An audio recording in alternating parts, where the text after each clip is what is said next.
Hello, hello. Let's do some slime ranching, shall we?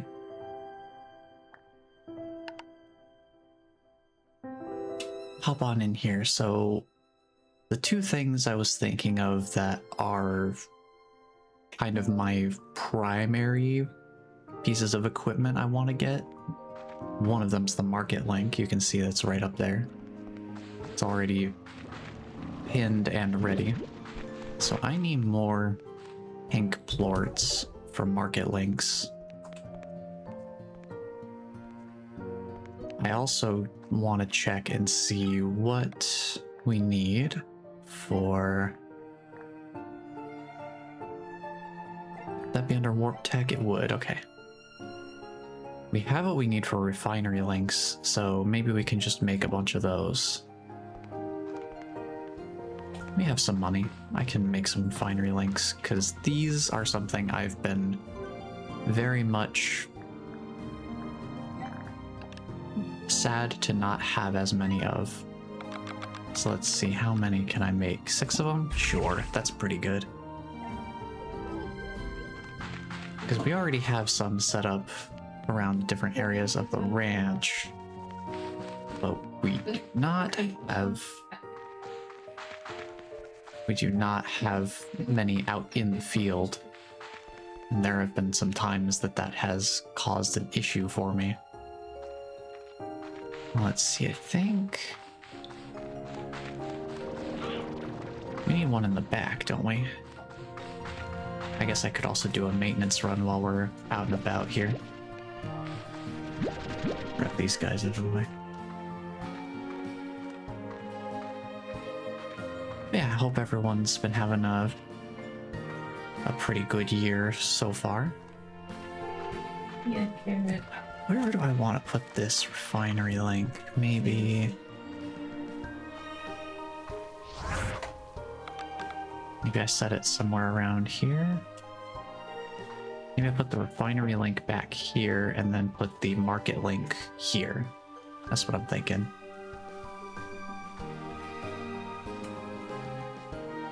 Yeah, we could do that. I just don't want to block access to the puddle plorts over here.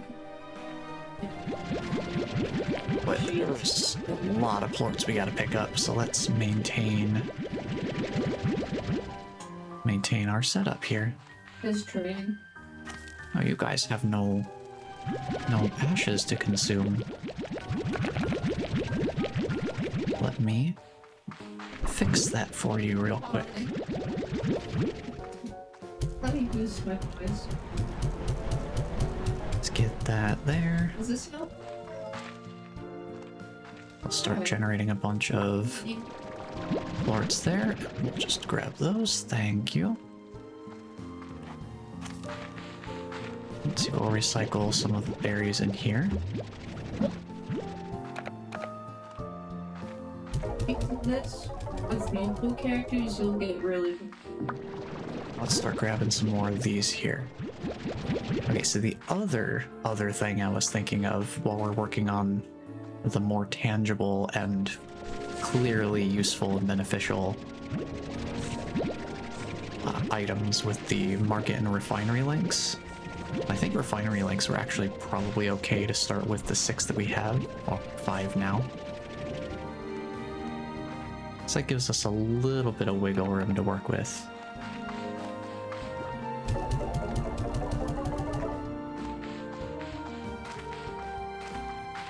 The other thing I wanted to try out is, you know, I'm gonna have to refill drones pretty regularly, especially the ones further out, farther away from the ranch. The drone in Powderfall Bluffs comes to mind. So I had an idea that could make that process at least a little more convenient.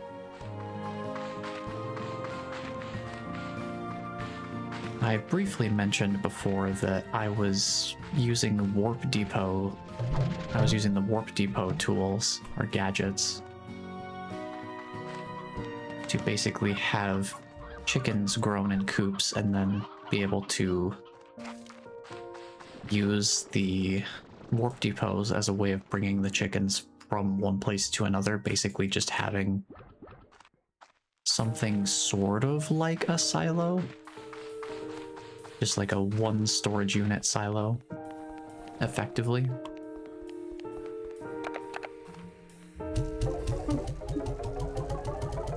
I'm thinking I have another alternative use for those since we're not doing anything with chickens specifically. Really the only purpose the chickens are serving at this point is just so that the Yoki slimes have something to work with. Because I believe they do need chickens in the coop for them to do anything. If they don't have chickens around, they don't do anything.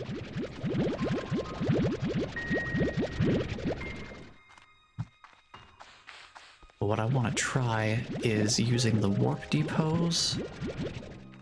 Just having a series of warp depots set up in the main area of the conservatory.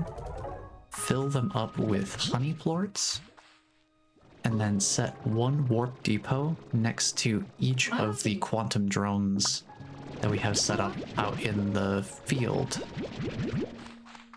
And that way we don't have to carry the plorts with us. We can just take them from the warp depots next to each station and just refill them as needed. Feels like it would be a pretty decent strategy.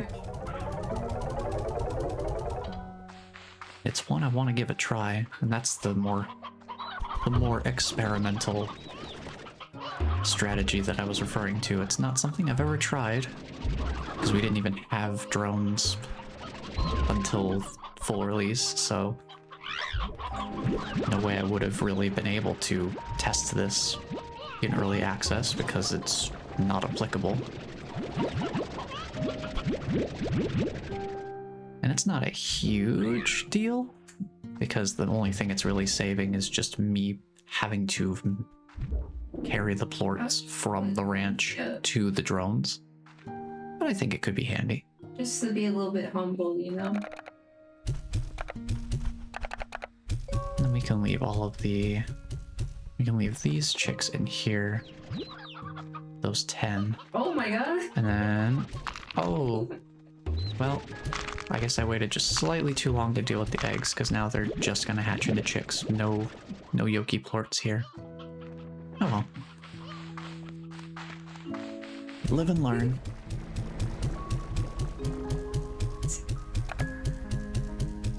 That's not a big deal.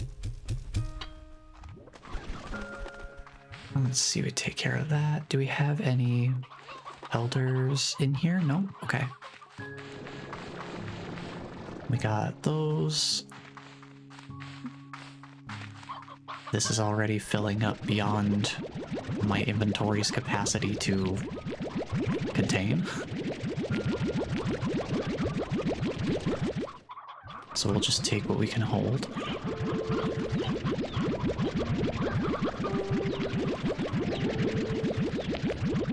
Yeah, so the amount I want to work with regarding market links, I already have a pretty clear idea of how many market links I want to make.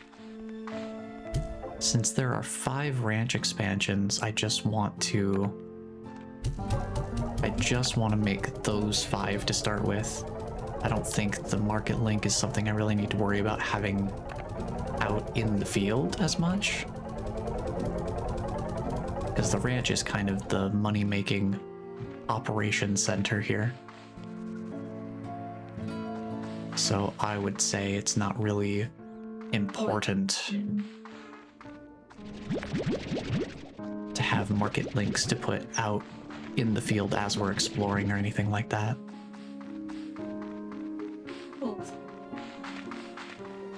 Clean up all these ports that are hanging out here.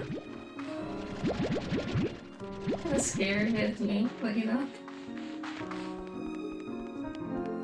get these sold off, because we are still gonna need money for a bunch of things. Not the least of which is one of the expansions. Excuse me, and I'll look up. Hey buddy, how's it going over here? You got some good fruit gathering? Nice. Doing good work out here. Names and like exactly eyes. Just grab all these plorts out of here.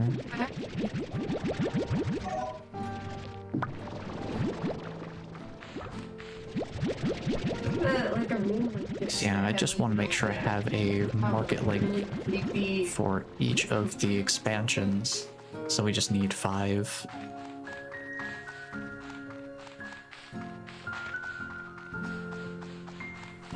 That should be fine. He's doing good work over there.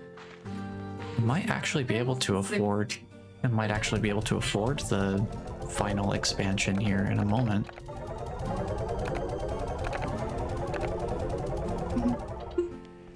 Yeah, we could totally afford it. Okay, so here's what I'm gonna do. I'm gonna take one of these fruits.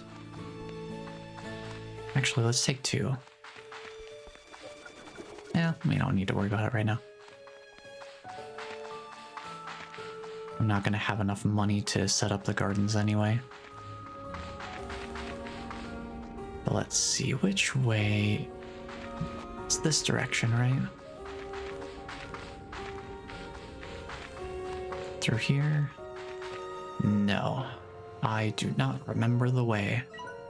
It's the one to the right, okay. So I do not remember that this expansion is over here. Because this one was also added pretty late into the early access. There we go. That's all the ranch expansions purchased, and we can get our ghostly drone here. Hey buddy, where you going? Come back here, you little scoundrel. Get back here. Where you going? Since kind of glitch. There we go. Why am I getting a new entry for the quantum drone station? Why is it saying that's a new entry? Interesting. Alright, let me mark that on my map real quick. Wakanda Court.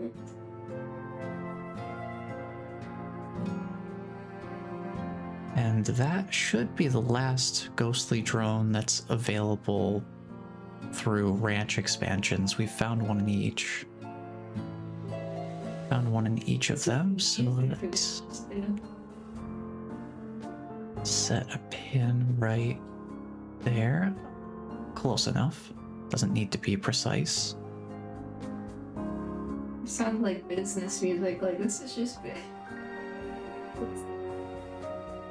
Yeah, so that's one ghostly drone for each of the farthest out expansions in each direction.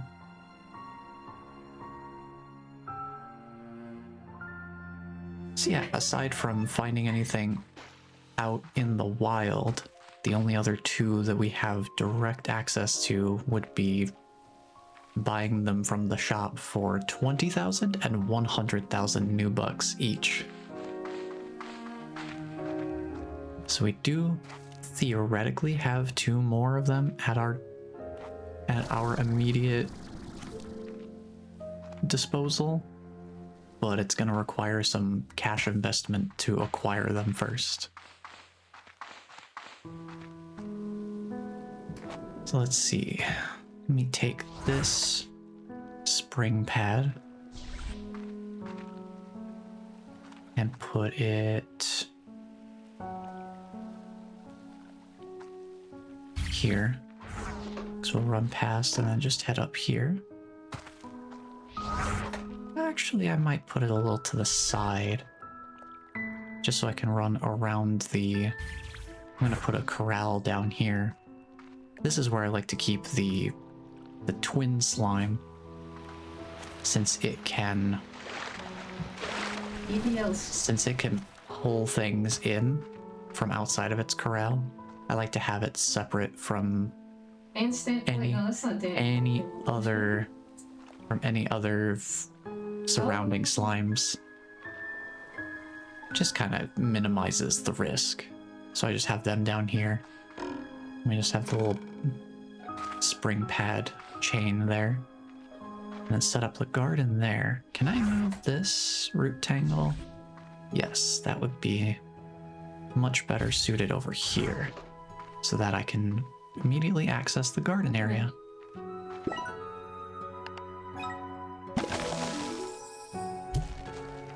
So that's why I brought the one fruit, because I know I want to have a garden here.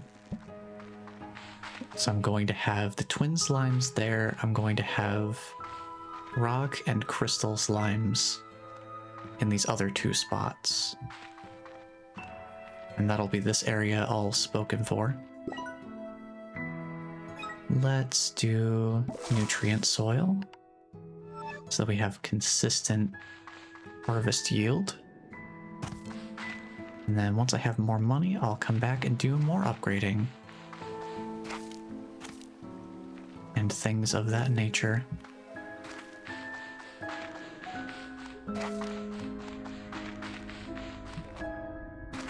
And yeah, in here, I'm gonna put the market link goes over here. Like a fight scene? We can set down a refinery link too, I suppose. For later usage. Maybe rotate it a little bit. So that it's more useful in the way it's going to be orientated. Yep, that seems good.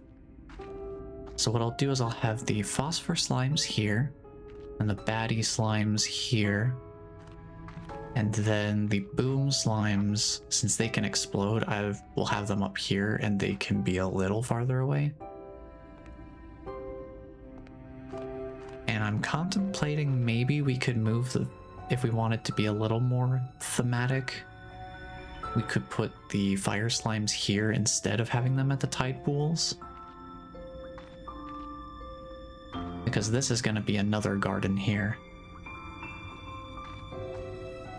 So we can either have I'm going to have the boom slimes in here for sure. We could either put the fire slimes here or build a second garden, but I don't feel like we really need that.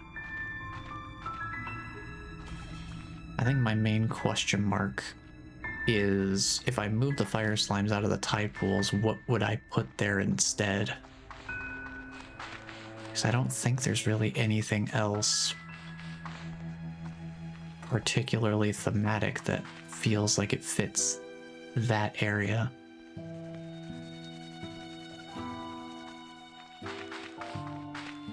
But that will be a consideration for another time. I can always shuffle things around once I have the slimes on the ranch. Start working things around. We can shuffle things around once we have them. Not gonna worry too much about it when I can't even afford most of what's going on, most of what I have planned anyway. I wanted to check these warp depots. Yeah, I don't even have the recipes for these yet. I do have 3 sets, and they each are available for me. So I'll make one of them, since I can't afford the other 2 because I am dirt poor as usual.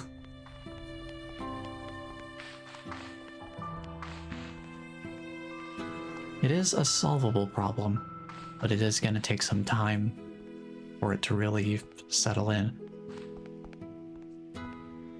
I guess worth consideration, where would I want to have my honey plort depot set up? I almost feel like maybe right here along this flat wall.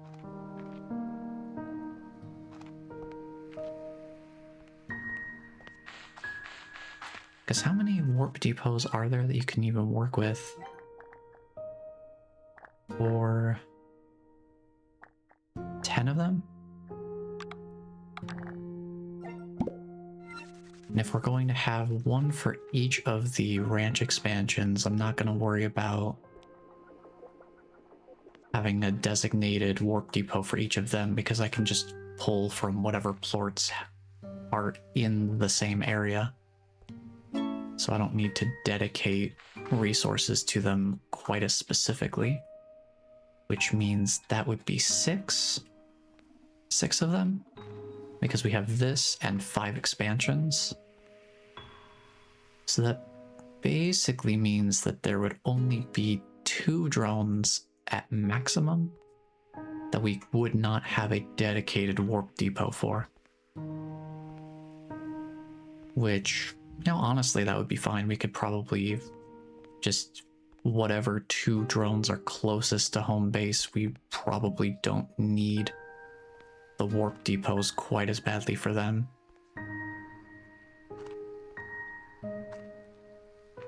So that...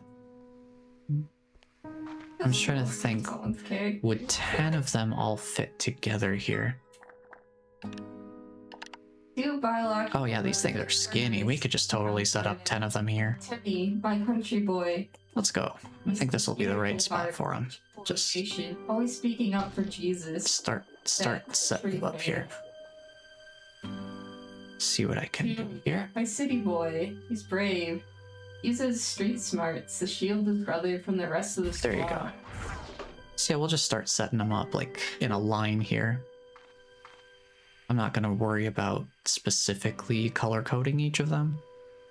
They say, I love apples, and I make sure... I'm just going to be setting up the warp depots as we acquire them, and then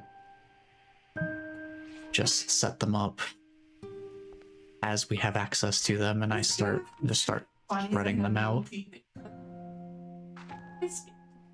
And then if we ever finally reach the maximum capacity of the number of drones, and that exceeds our possible warp depot setup, then I can maybe move some around as we need to. I think this will be good. So I set that up here, and then I'm thinking probably the first one I would want to set up would be... I don't think this one out here in the field really needs it. Honestly, I'm thinking we do the Powderfell Bluffs one, just because that feels the most out of the way from any of the other access points that we have.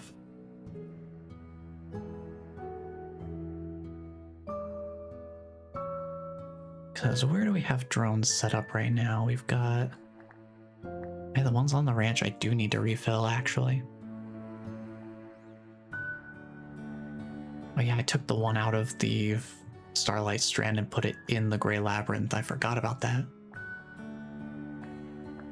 Yeah, since we have those warp pads directly to the Grey Labyrinth entrances, and that's where I have the drones set up, I don't think it's gonna be a very big issue to just bring stuff over to them right now. And the Powderfall Bluffs one, well, we have the Powderfall Bluffs teleporter now, so I think, honestly, Powderfall Bluffs and Rainbow Fields are actually the 2 most useful ones to set up right now. So I think we could go set those up.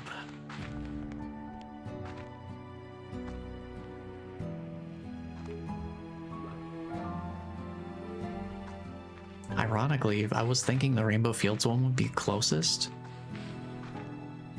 but I think in terms of walking distance, it actually might be, it might be the furthest away compared to all the other ones we have set up right now.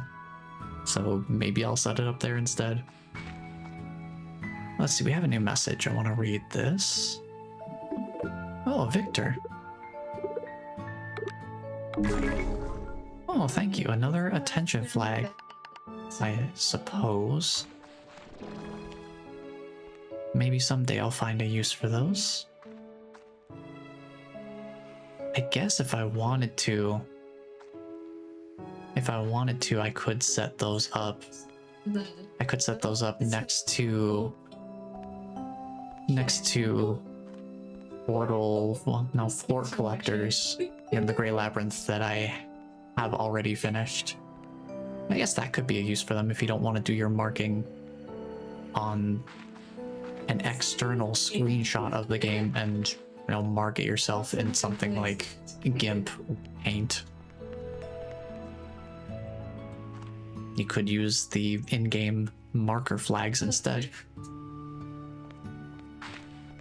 Suppose that could be a decent use for them. Let's see. I need more money, so I am going to move time forward a little bit. Let's go do our maintenance run over here. Goodness knows this area fills up quite quickly.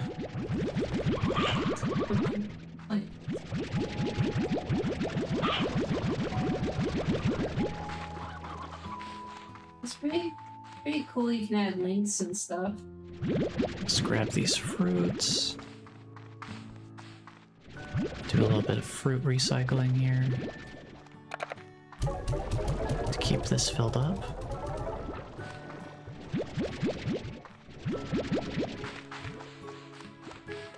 I use the copy. Alright, let's be more prompt about these eggs this time so that they don't go bad. So we don't want no rotten eggs. Mochi. Otakon website. You can go on there and ask it for orders and give you some menus. Let's grab all of these here. Should be all of them. Looks like it. We'll do a little upkeep here in a moment. You.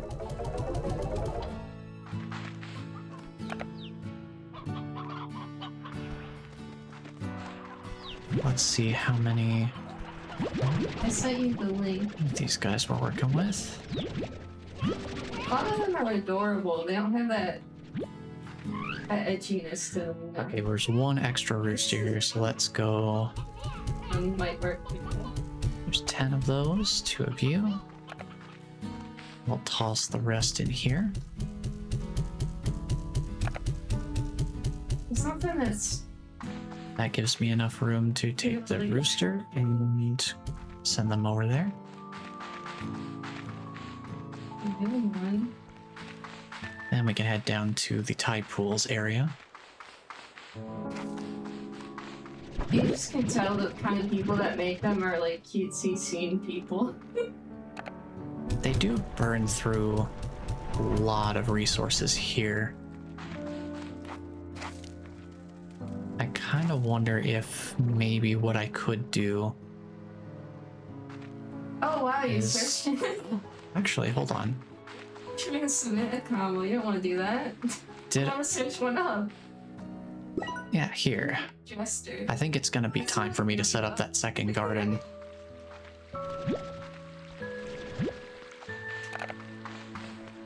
So, you can look up.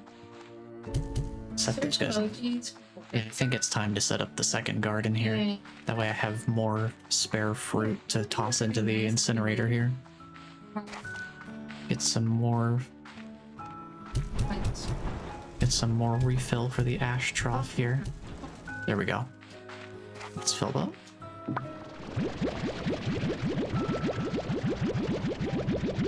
Oh, there's nothing here. Yeah, having a market link everywhere would be really, really nice, because then I don't have to go back to the main central conservatory area to offload all these plorts. 'Cause even with 6 inventory slots, it fills up pretty quick. Oh no! I mean. Oh, Shane. These. Oh, That's a cute I've got face. 3 of those, so we'll just do. Let's toss those in. Did that go through the corner? There.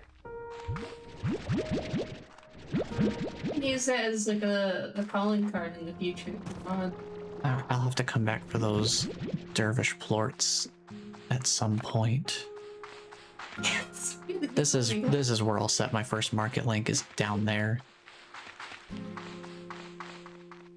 Because I just have not enough room to carry all this.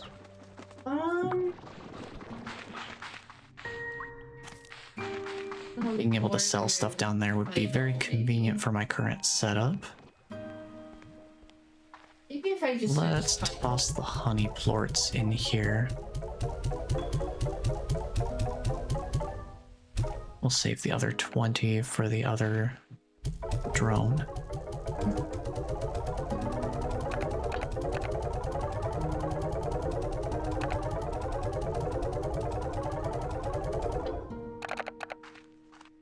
Let's go around here.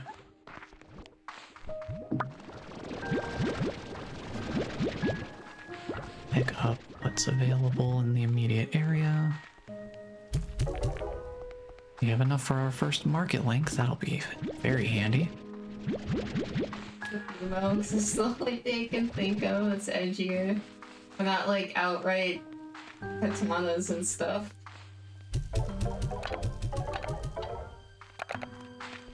We can toss a few more of these in here, maybe.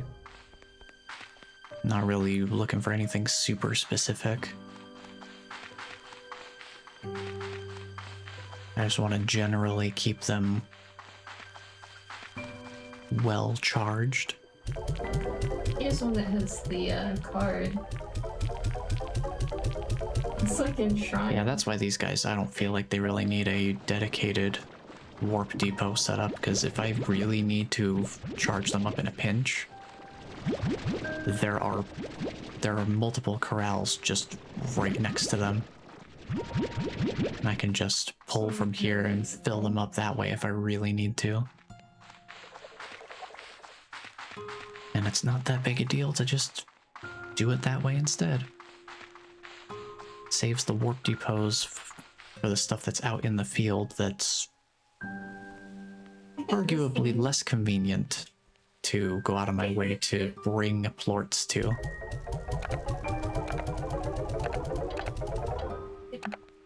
That should be pretty decent for our power grid. Yeah, all looking pretty good. And there's nothing here that's below maybe the 200. I think that's pretty the decent. little swirls and dots. Because I think that one is too big, the enshrined one. A little bit distracting. Yeah, I think that should work. Let's get this market link built. Go set it down. We can grab those dervish plorts while we're out there. It's nice. Let's build a market link. Please and thank you. We can also build that second garden out there. Just snag one of these real quick. With the money we have, maybe we can fully upgrade. Too much. We can at least get some upgrades on it, even if not full upgrade. So the emoji. Copy grab that. below. And then nutrient soil and sprinkler. Perfect. That'll come in handy. Yeah. Clean up the dervish plorts while we're here. We can even put like blankets around that low, and then like a little And we can set down our market link. greater than sign to make it like the clown is saying it. Let's see, where is that market link? That's you, okay. Oh wow, this thing's really small Yeah, actually. How's it gonna look when I set it down though? I set it right, Get some space between the A and the say here. Yeah. And then maybe we can move this. Move this over here instead. So that they're right next to each other. Look.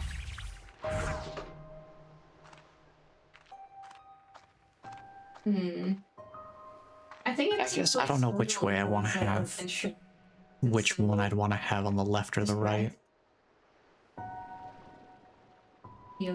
Yes, I guess left and right would make the most sense. It's kind of parallel to how I have them set up in the conservatory, if that makes sense. Where it's like based on the way that the refinery link is facing. A little closer to it. The market, the port market is to the left of it based on this orientation. So I think that will be the most intuitive. Well, it'll work out. So yeah, market link is, I don't know why I thought it was so much bigger. The mailman. See how. But now we can just choose whether we want to sell them or store them in the refinery. Too much. With basically no hassle. Super easy. Incredibly convenient. So yeah, that should work out pretty well. We'll build our next market link in here, I think. I think this area will be the next candidate. Because until we start building corrals in the other couple of expansions on the opposite wing, I don't think it's going to be very necessary to have one over there yet.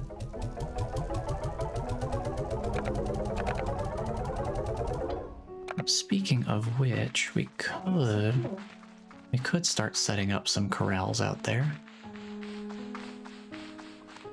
Yeah, that would go maybe the tailman then maybe? Here, let's build the garden real quick. I want to get the food supplies ready because they're going to need some time to get their initial growth started. Once they're at the point where they're regularly yielding harvest, then we should be in pretty good shape. Let's build the garden here. Or you could do I am ... Let's get that. And tailman. Cool. But like enter. Like enter it. Like it's yeah, put it so it's like in the middle. So yeah, we'll get that started and then we'll put the phosphor slimes here. Like next to LO. Wait, no. I mean, like. Let's get that set up. I'll just start building things out that way. Because I would like to split up the phosphor and the tabby slimes. Hello, I am Pale Man. Because this guy's gonna need to go to the farthest reaches. On the iPhone, it's gonna look really weird. See, I think that should be alright. Let's do another sleep cycle here. Like, oh, like an arrow using emoticons. Let that do its business. Let me check on the energy supply. Yeah, all seems good. Something like that. Right.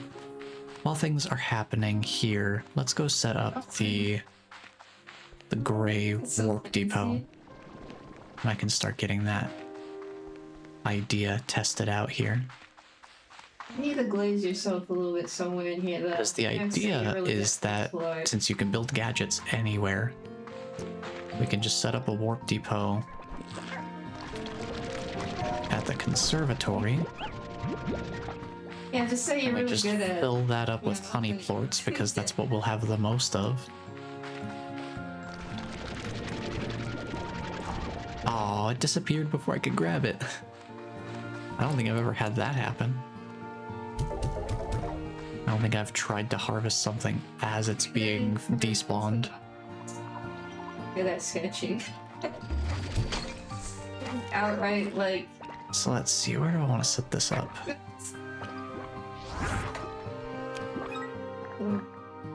Let's.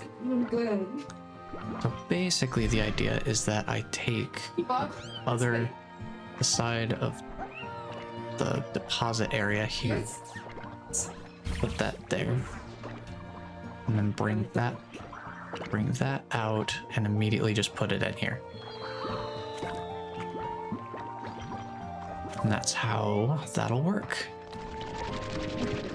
So we'll grab this. And you know what?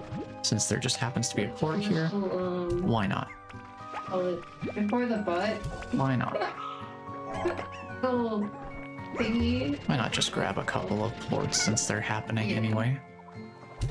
Just toss them in here. Why not? Insist that you're good. You don't want to be humble. Grab this. So. Toss those in there. Okay. Be humble in the comments. Testing this out as a strategy, because then I can just pull honey plorts from here, put them in here. Yeah. That way we don't have to bring plorts out to them to stock them up. We just go to each station and pull what we've already stored and just put them right back in. Seems like a pretty decent strategy, at least in theory. And that way I don't have to consider bringing in multiple plort types to work around my inventory limits. Dedication stuff. That's kind of like, no, like. To simplify the process, so I can just run from station to station. And all I really need to do here is just any spare honey plorts I've got, just toss them in here whenever I think of it. And I can always tell how much supply I have because it's all gonna be right here. People think it's a cult.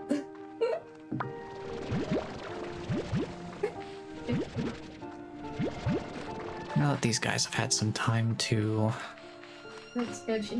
get their daily, well, I guess their regular feeding, it's not daily. It's more than once a day. Community or commune. Let's start putting some honey plorts in there, because this will cap at a certain amount. I think 100 probably. Like the silos, they have a 100 maximum capacity. So we'll just start putting our spare honey plorts in there. And side benefit as well, if I really run into a problem and I need to fuel these guys immediately, I can just pull from this supply temporarily. If I need to, I can borrow from it. That wouldn't be a terrible idea. Imagine if we're both famous. It is just a honey plort bank of sorts.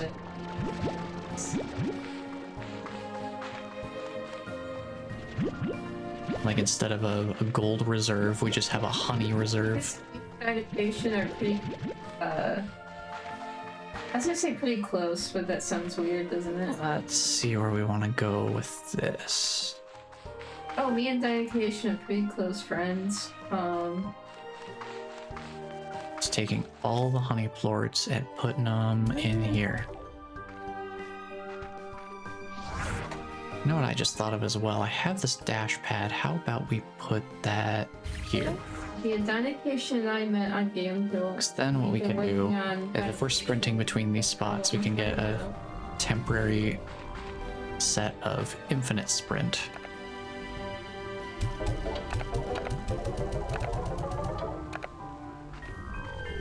It doesn't last for a super long time, but it's still pretty decent for what it is.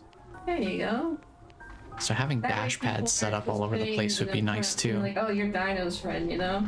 Because look at that. Part of the, We get so much distance before we even start consuming energy again for sprinting. Combining that with the... Coffee as well. That combined with the fact that they changed sprinting to be less energy consuming. Oh, the eggs are rotting. Hold on. So a lot more. Gotta deal with these real quick. Alright, we only only lost one of them this time, so that's better. I think it's because I walked in here and then immediately walked out again before handling it. This is exactly I should have waited to walk in here until later. Let's see. Almost to 20. These two, get those two. And then in 10 chicks. And the rest go in the corral.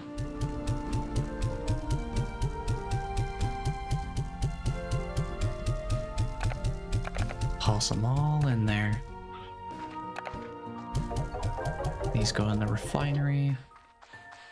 And if you go up on your... And now we've got a bunch of extra fruit. Very convenient. I am Pale Man. You can add a link to your own profile there. Let's toss So they get this. like colorful. Like where it says Pale Man. Toss that there. Alright, we're starting to get this. We're starting to get all of the systems in order here. Do a little fruit recycle here. Whatever reason people like it. So. I think it's because it stands out and it just looks pretty. And of course, there's just some wild chickens that I'll just leave it as that. spawn in from time to time, just because that's what this expansion of the ranch does. Go ahead and save it. It just has a couple of chickens spawn in at regular intervals. Yeah. It does Let's see. Get this filled up. Okay, that's full. Oh look, full's at 30 now. Grab all these floats out of here. Moving up. Let's recycle these fruits.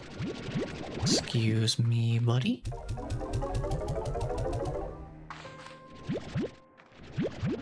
Yeah, it's all starting to come together here.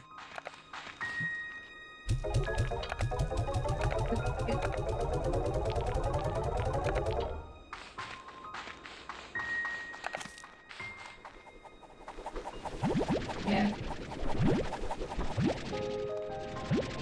Grab all of these fruits here. Looks pretty good for how Boston we're getting right now.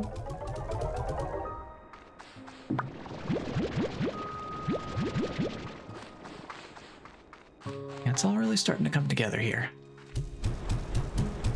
Give them a little extra so that they're all set. Cool.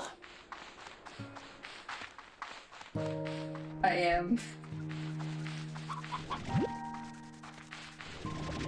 A bunch of chickens getting stuck up here, I guess.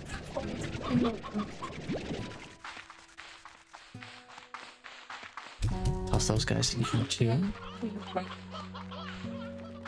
Oh, hold on, there's another one here.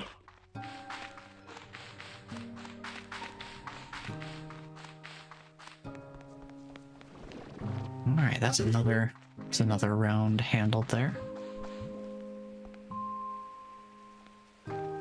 At this point, I might even consider bringing in... We can start adding a second Largo back into some of these with how well we've got our systems set up at this point. That's from the Droll Jester. I think I'll probably leave it as it is right now. I think the only one I'd really want to add is probably more pink slime. I think temporarily we can just have that be 4 of them now. Let's grab you guys.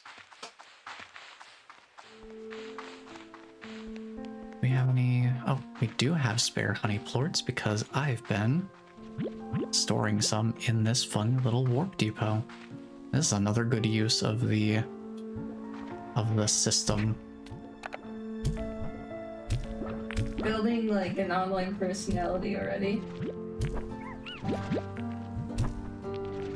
It's not being particularly cooperative about this. Wait for him to start moving then. There we go. Baby fox.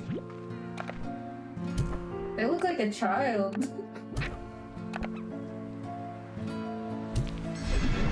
So wait for them to start moving because that signifies that they're actively searching for things. There we go.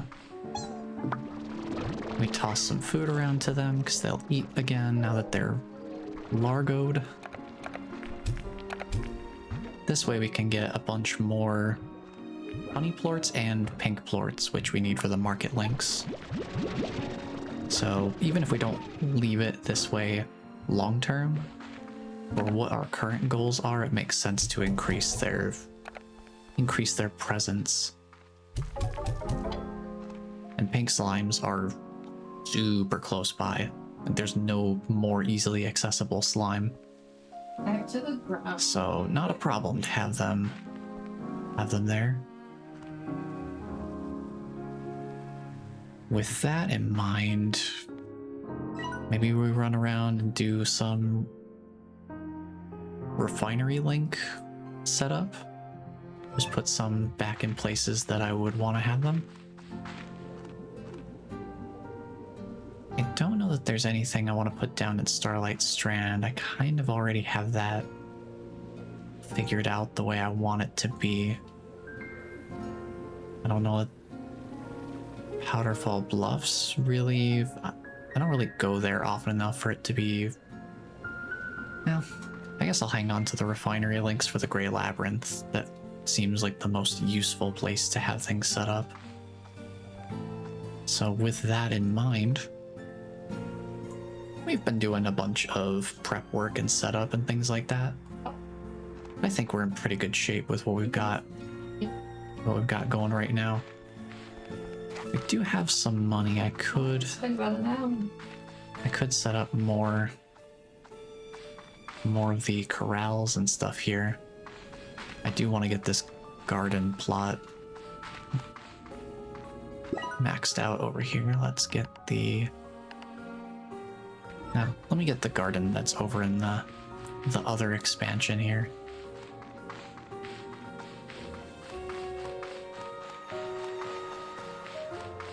Just bounce up here. Yeah. Nice and easy. You can make a post Let's with get all that your like sprinkler. sections and be like, look at how dynamic. Then I'll build a corral here because I want to get the rock slime where it belongs. You gotta say, like, you have to insist. And it'll work. It'll work. I think that'll do pretty nicely there. We'll need to build a corral here too for the twin slimes that we have.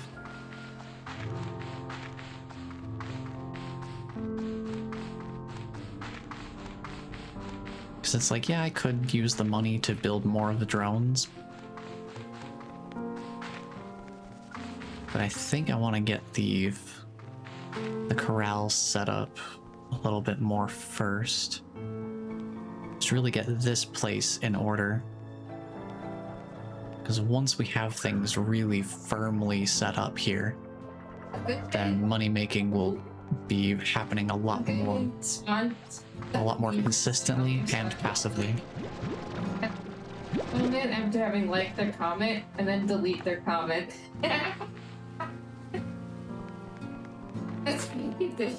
So they feeling better about themselves, but you walk away having like split or that there, and then I think we're all set. Let's do some Grey Labyrinth exploration. So we've been doing a lot of prep work here, and I want to set up some refinery links in the labyrinth itself. Even like if you can make your enemies like you, it's pretty good. Check real quick. What would it take for me to make another portal, another two-way teleporter here? So we've used the gray and the pink. Yeah, don't get too distracted by have like the comments. We've used the gray one. Oh, let's make a post. Hold on. See, so yeah, we've used the pink and the gray. What would it take to make another one? We could use the green one. That takes more twin plorts.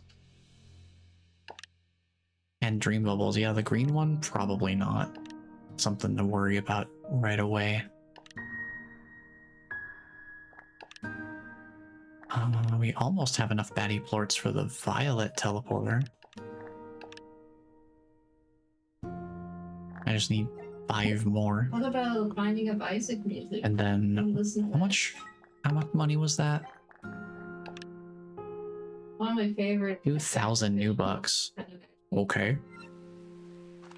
Because I'm thinking once we go into the Grey Labyrinth again, it'd be nice to set up a teleporter dedicated to the new area that we're about to explore in more depth here. Because these go to the entrances of the Grey Labyrinth. But now that we're starting to get to some of the midpoint areas, I'd like to have something that's a little more of an immediate access point. So I think maybe one more sleep cycle. I do want to get in that labyrinth again though. So once we have that teleporter, we'll go back in. Oh, Mochi, what's up? Hello, Beatrix. Guess who's the luckiest person in the galaxy? You are, because you've got a gift from the Mochi Miles. I'll let that sink in. Oh. Go ahead and sit if you need to. Your sketches. As many Wow, I can make roots. Thanks, Mochi. Very cool. And make a post all about your sketching. Oh, we have another tree to set down. I had a bunch of them, yeah. Couple more pieces of patches of rainbow grass there. Oh, Like, make it. and another rock. Well, I guess we're decorating while we let the slimes do their thing here. Long the pixel.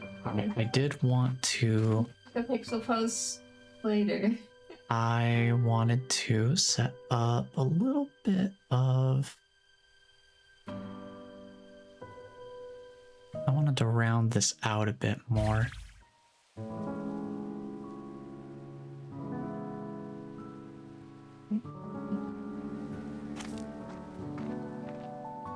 Or at least try to. This will certainly help. Let me try and envision this here. Yeah, somewhere like that would be good. Thinking right there? There we go. Yeah, it's starting to come along. I think a couple more along here will really finish rounding it out there. Yeah, it's starting to come together. This helps give a little bit of greenery between the staircases here. Should I think that'll be nice. Once it's all done, I think that'll fill out real nice. Imagine you're like a jester and you're trying to talk about these sketches. I don't wonder if people How have would you go about gone out of their way to know what I mean?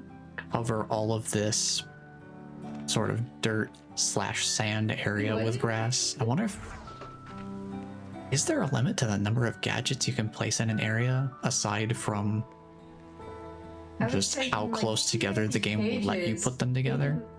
Because I've never really messed around with gadgets often enough to really stress test the quantity part of it. Well, let's see how the drone's doing. That looks fine. Still above 200 on all drones. Probably good. Alright, tree. Where do we want to put a tree? Where would a tree look good? Set one there. We could put another tree over here. Because as Bob Ross would say, every tree needs a friend. Even trees need friends sometimes. We'll give them a nice tall friend there. Keep them company.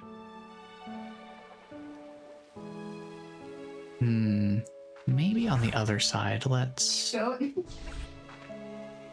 trying to think about the balance. Maybe there. That way it kind of feels a little bit more... that fits a lot better, I think. kind of fits the natural height change here. Like, Flows a little better. And also would make more sense since it is next to the tall rock pillar here. It would need to grow taller to reach to be able to reach the sun properly. I don't know, it's mainly the contour here that I'm thinking of.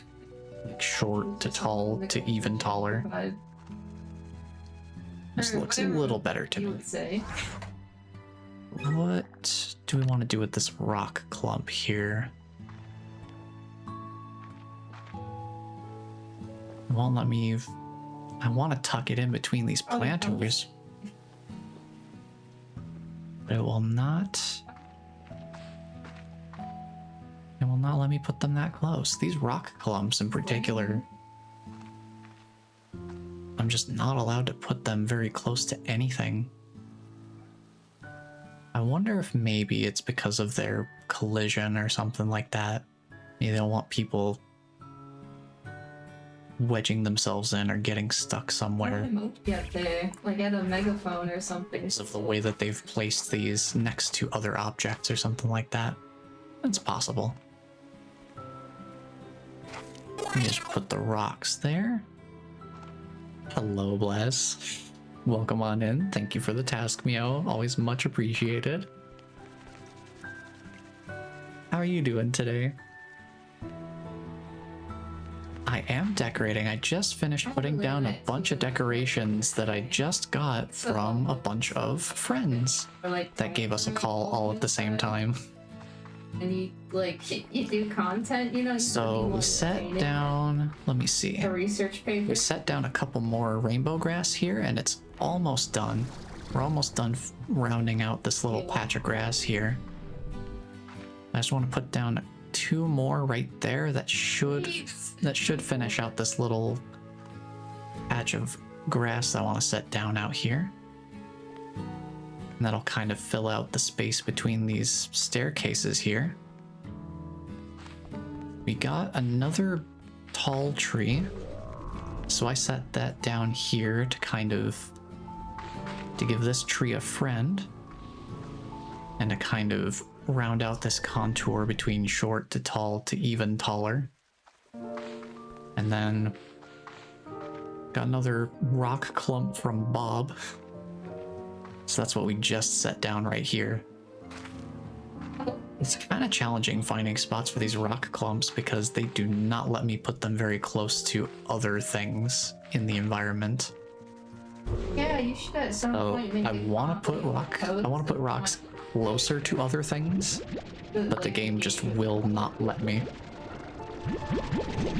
And it's like, well, I want the rocks to be close to things and not just have these rocks jutting out of the ground completely isolated from everything. It draws the character, you just save their image and credit them. That's what I do. Grab all these. That's what I did for the gay. That's what I did for the gay ones. I made a post about them. And I just titled it The Gay Forest. Toss that in there. And then I put... Been busy cleaning? Well, hopefully the cleaning has been going well. And you've probably already caught on by now that my fiance's on a call in the background, so you'll probably be hearing them as we continue here. Oh yeah, my notifications aren't even loading. Oh, looks so nice, like it was made to be there. Well, that's quite the compliment. I do not have much practice with decorating.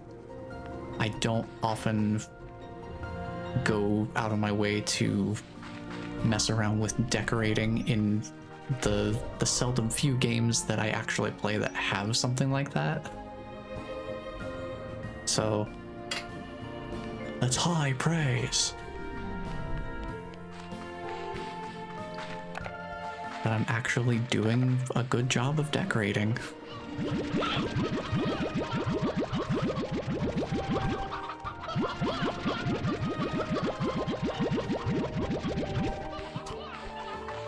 Yeah, my main goal right now is I got a bunch of refinery links built so we can set those up as we enter the Grey Labyrinth again. I've also started building up some market links, finally.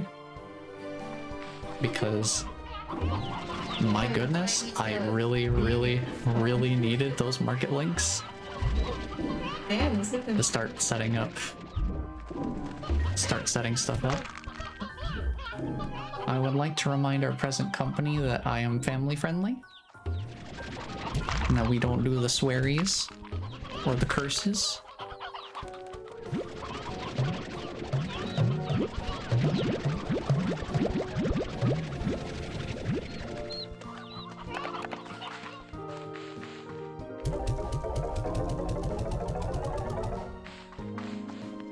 Yeah, the market links are going to be super, super helpful.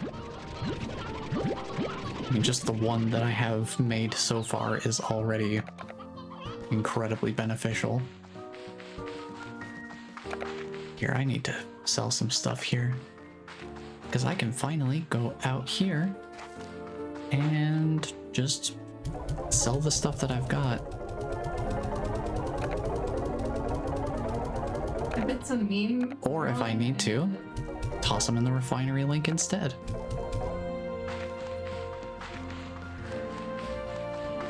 Eventually, I want to have a market link and a refinery link for each of the ranch areas. Sorry, I wrote it.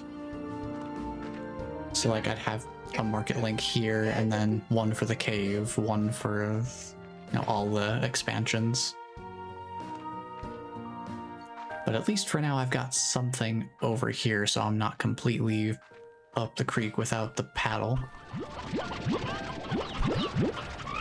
Because it was getting kind of challenging dealing with all of the plorts that are here and all of the ones that are down there, and having to go all the way back to the main area of the conservatory to be able to manage them in any reasonable fashion.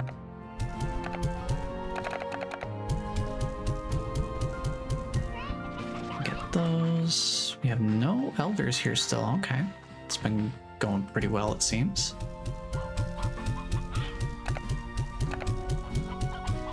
Yeah, I've also started setting up a strategy for making the quantum drone refilling process more convenient moving forward. Mainly the ones that are not on the ranch, because the ones on the ranch, if I really need to, I can just grab plorts from any old corral and just toss them in. And that's not a big deal. But the ones out in the field, that's a bit of a different story. So I've started getting something set up with what I'm planning to do is each quantum drone station is going to have a dedicated warp depot filled with honey plorts, so that I can just go to the drone station, pull plorts out of the warp depot, and immediately deposit them in the quantum drone station. And considering that there are 6 ranch areas in total, the main area and then 5 expansions, that means that there would be 12 quantum drones that are not used on the ranch. And there are 10 warp depots total. So ultimately, I think I'm fine with just having 2 of the most easily accessible drone stations not having a dedicated warp depot. And that would be totally fine. Because it's the ones, I think honestly, the ones at the entrances of the Grey Labyrinth are probably the ones I won't have a dedicated warp depot set up for. Just because they're literally one portal away. And it really does not get much more convenient than that. And that means that we'll have enough warp depots for literally every other drone that really could need one. So like, I've got it all figured out. It's all coming together.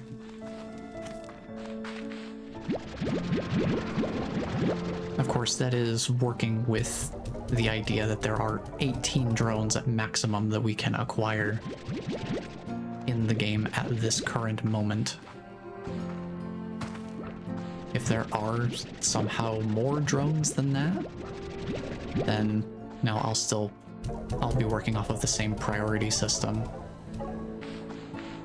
where it's just the most easily accessible drone stations probably don't need a warp depot as badly to begin with. So it won't be a huge deal. We'll prioritize the ones that are the furthest away or the most inconvenient to reach, and just have it set up that way.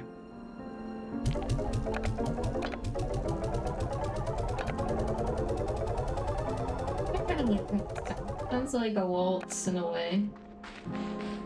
Keep these honey plorts. I'll go toss these in our warp depot because I keep forgetting to do that. How to go? I do actually want to start stockpiling these. Yeah, And the other nice thing about having these warp depots set up, because I'm just going to have all 10 of them set up right here along this wall. Because it's not like I'm using this space for anything else, and this is a wide enough area that it's not going to block my movement. If for some reason I need an emergency stash of honey plorts, I'm going to have a whole bunch of them right here. I already kind of did that once, because I need a bunch of pink plorts for my market links, so I went and got more. Pulled some honey plorts right out of here. Fed them to the pink slimes right here. So we've already kind of gotten to test the strategy in a way. We did also go and purchase that farthest expansion over at the archaeological dig site. So we have all the expansions unlocked now. At this point, it's just a matter of having enough money to actually build all the corrals and gardens and such, getting them all upgraded. I think we have what we need for that teleporter now though, so we're going to be doing some Grey Labyrinth exploration next. Just let the ranch kind of do its thing. But yeah, there's going to be a lot of little busy bees. Just kind of going around doing their business. Let's see, we drop the honey plorts off in here. Sell these.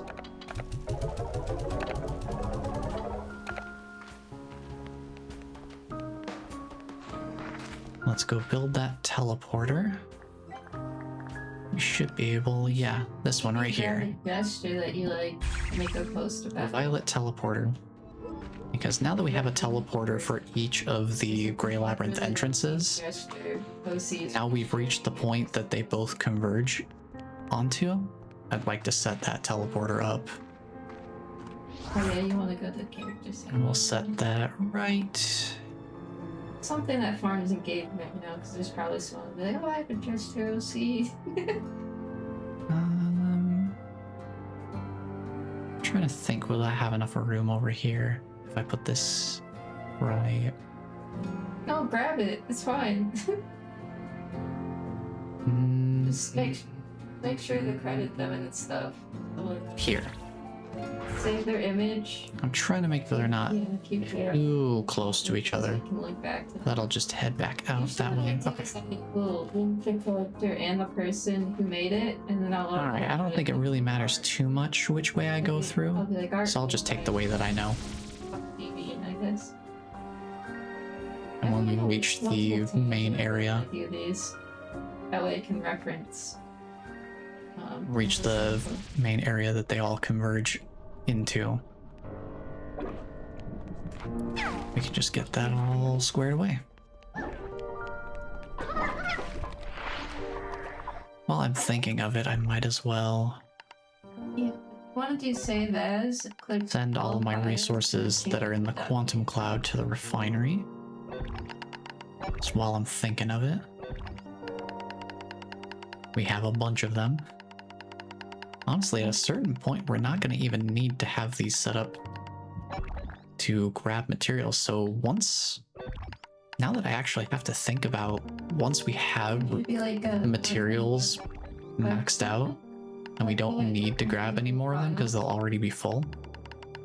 Yeah. We could totally just set these guys to gather plorts for additional money. Name of it, just put .png. And that just becomes an extra source of cash.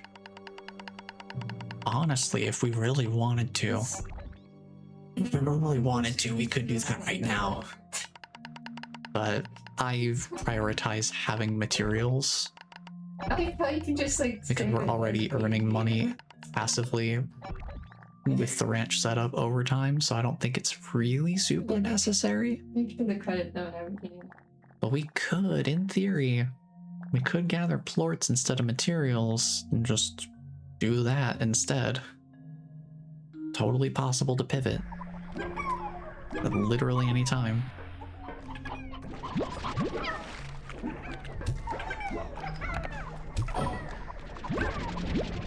Grab some shadow plorts here as well, I suppose.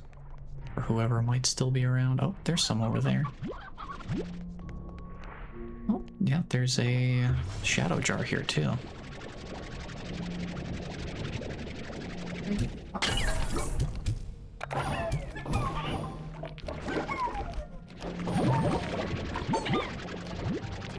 Just kind of pull everything in here. Just grab a handful of shadow plorts here while we're in the area. Just bring some stuff with us.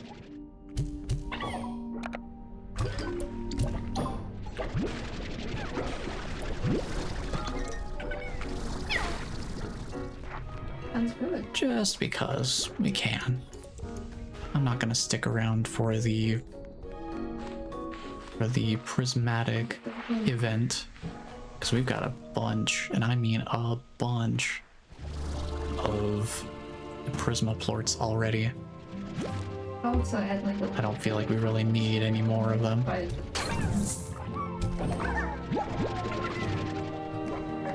So if they see it, they're like, you know. We're already rocking 22 shadow plorts, and that did not take very much effort. Thank you, shadow jars, for being incredibly useful. Make sure to add like Where do we want to set this teleporter up? Because one entrance, the Starlight Strand entrance, connects here. The Ember Valley entrance connects here. I mean, this little area is kind of a nice starting spot. Maybe what we do is we set up. add like Maybe this room. Well, I'm not entirely sure. This room could be a nice room to set up. I don't know. Where do I want to start setting up the teleporters and such? That's an excellent question, because it's also where I would want to set up the quantum drone for this specific area. Because this area has There you go. the Indigonium and Royal Jelly as new resources. But I want to set them up in here. I feel like maybe...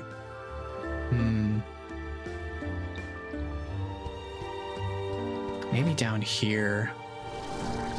I don't know, I'm trying to think what would be a good spot for them.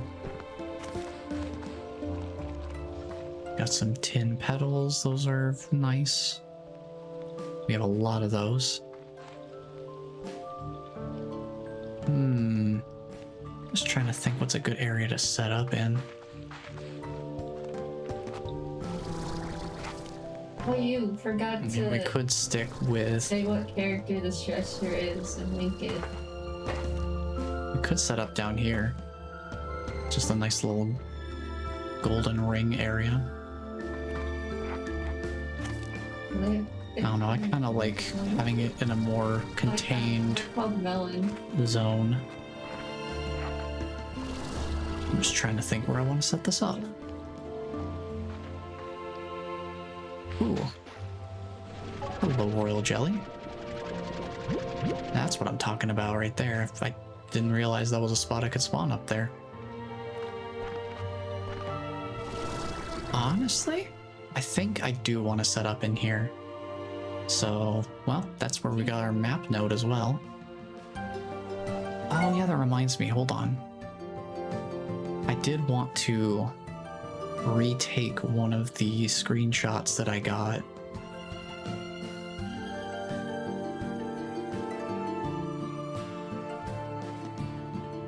Let me see which one this is.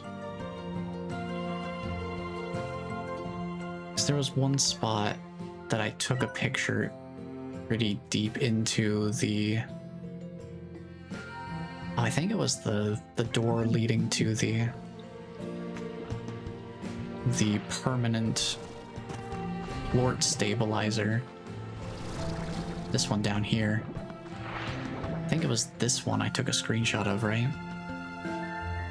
Yeah, this is the spot right here. I want to retake this screenshot once we've gotten the map node.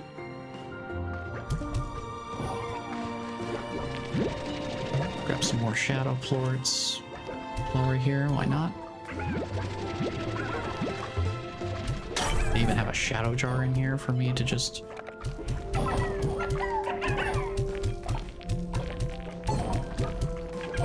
use their own shadow plorts against them.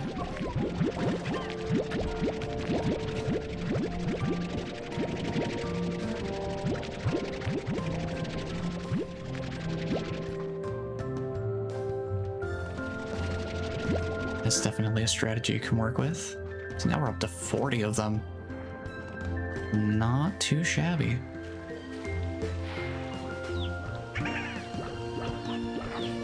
Okay, let's see. We've done some exploration around this lower area a little bit. Not too much, but a little bit.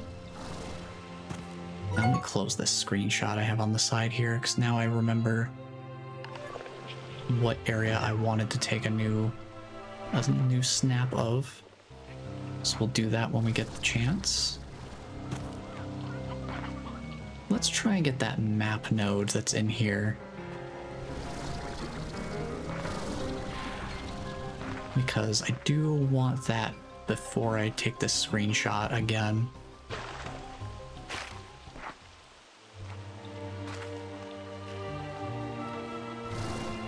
So we're gonna need to go all the way up to the top there. That links to this bridge, which comes around from this tower.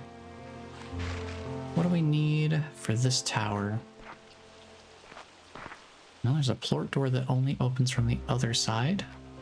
So we can head down here, see if there's any alternative entrances to the tower.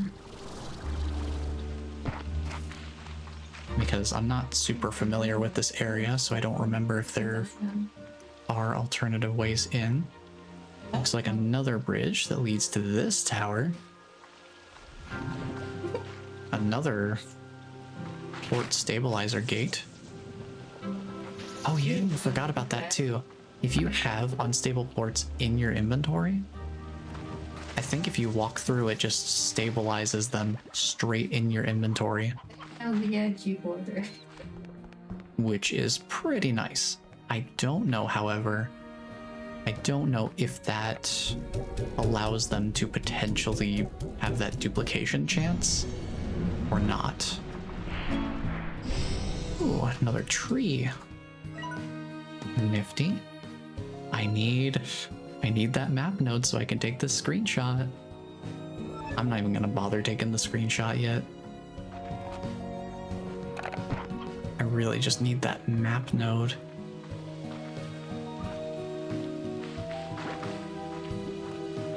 We'll come back to those. Thankfully, both of them are pretty close to those stabilizer gates, so they're pretty easy to remember where they are. I think at this point, I'm going to be experimenting with some climbing.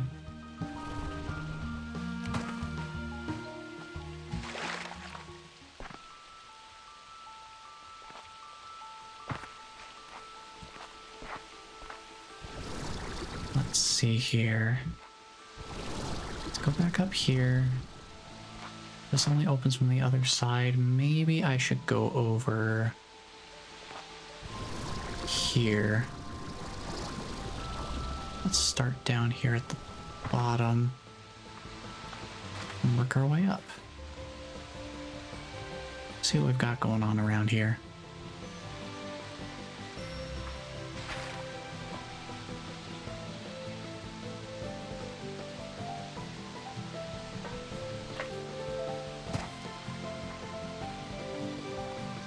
There's another door that probably only opens from the other side, if I had to guess.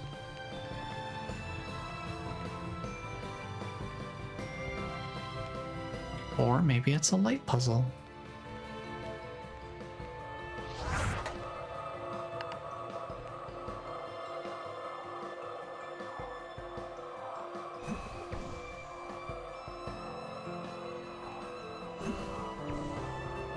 Let's see if I can get away with only doing... I can do this with only two of these radiant projectors. It would be... yeah, probably this way.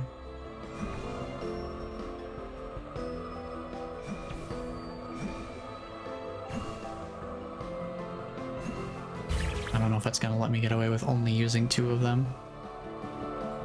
But I'll certainly try. Nah, I'm not gonna be able to get away with only 2. We're gonna need to build 1 more.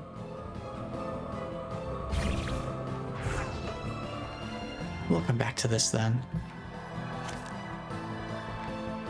Because they won't let you reflect the projector at more than a 90-degree angle like this. So we'll come back with 1 more. But we will remember that this is here. Somewhere in the fog. I imagine that does probably open this door here. Yeah. I think that's what these are meant to indicate. This is supposed to be like, oh, solve a light puzzle. You open this door. It's a little visual landmarking there.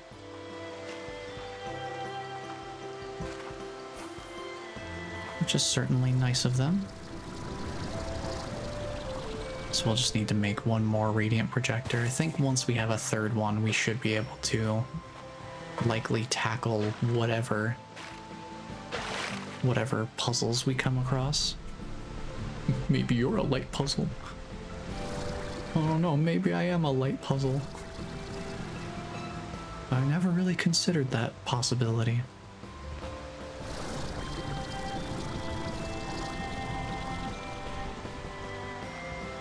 That up here. Do we have any good isolated rooms for this shadow jar? Ooh, more royal jelly. Hold, please. I'm gonna grab these. Thank you.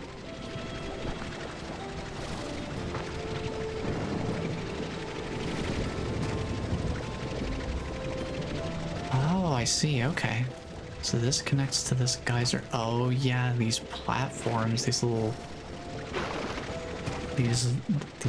isolated platforms that lead up to it. Okay.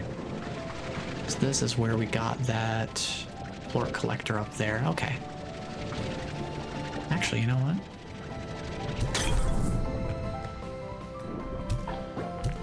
This works pretty well as an isolated area of sorts.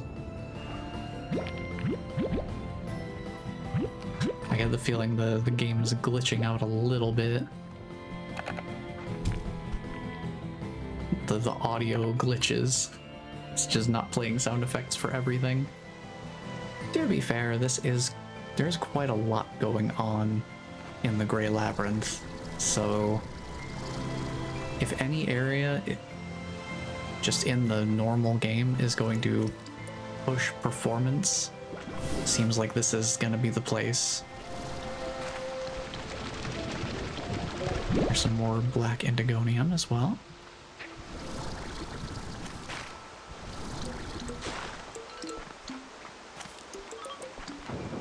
And we have this spot up here. Yes. There's some tin petals, that's fine. I'll leave those alone. I've got plenty of them. Leave it.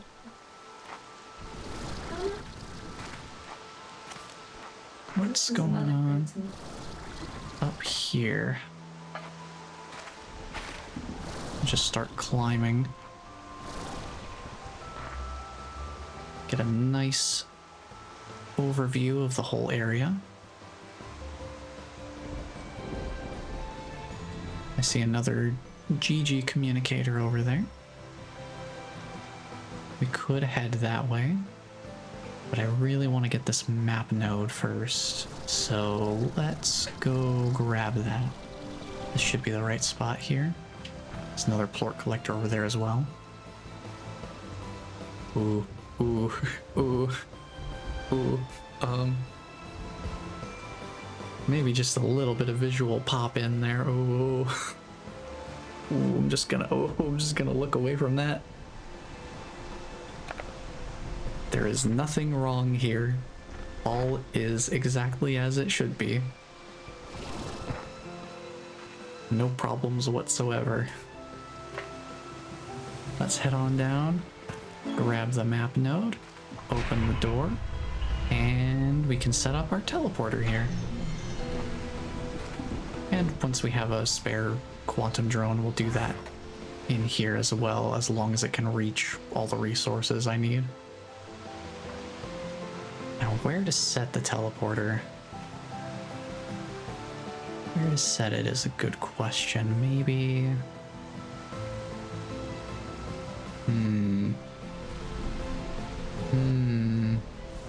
I wish I could put it where the switch was before, just because having it on the platform would be very aesthetically pleasing.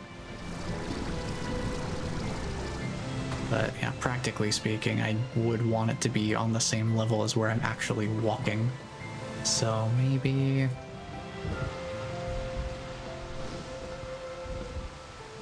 maybe we just set it right next to where the switch was. Like right here, I'm thinking. So then you just face this way and you have both doors and the geyser right in front of you there.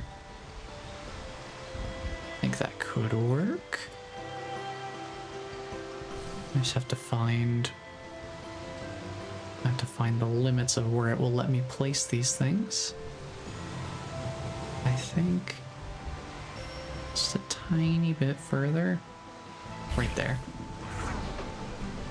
Okay, in 2 minutes we will have our very convenient portal link back to the ranch.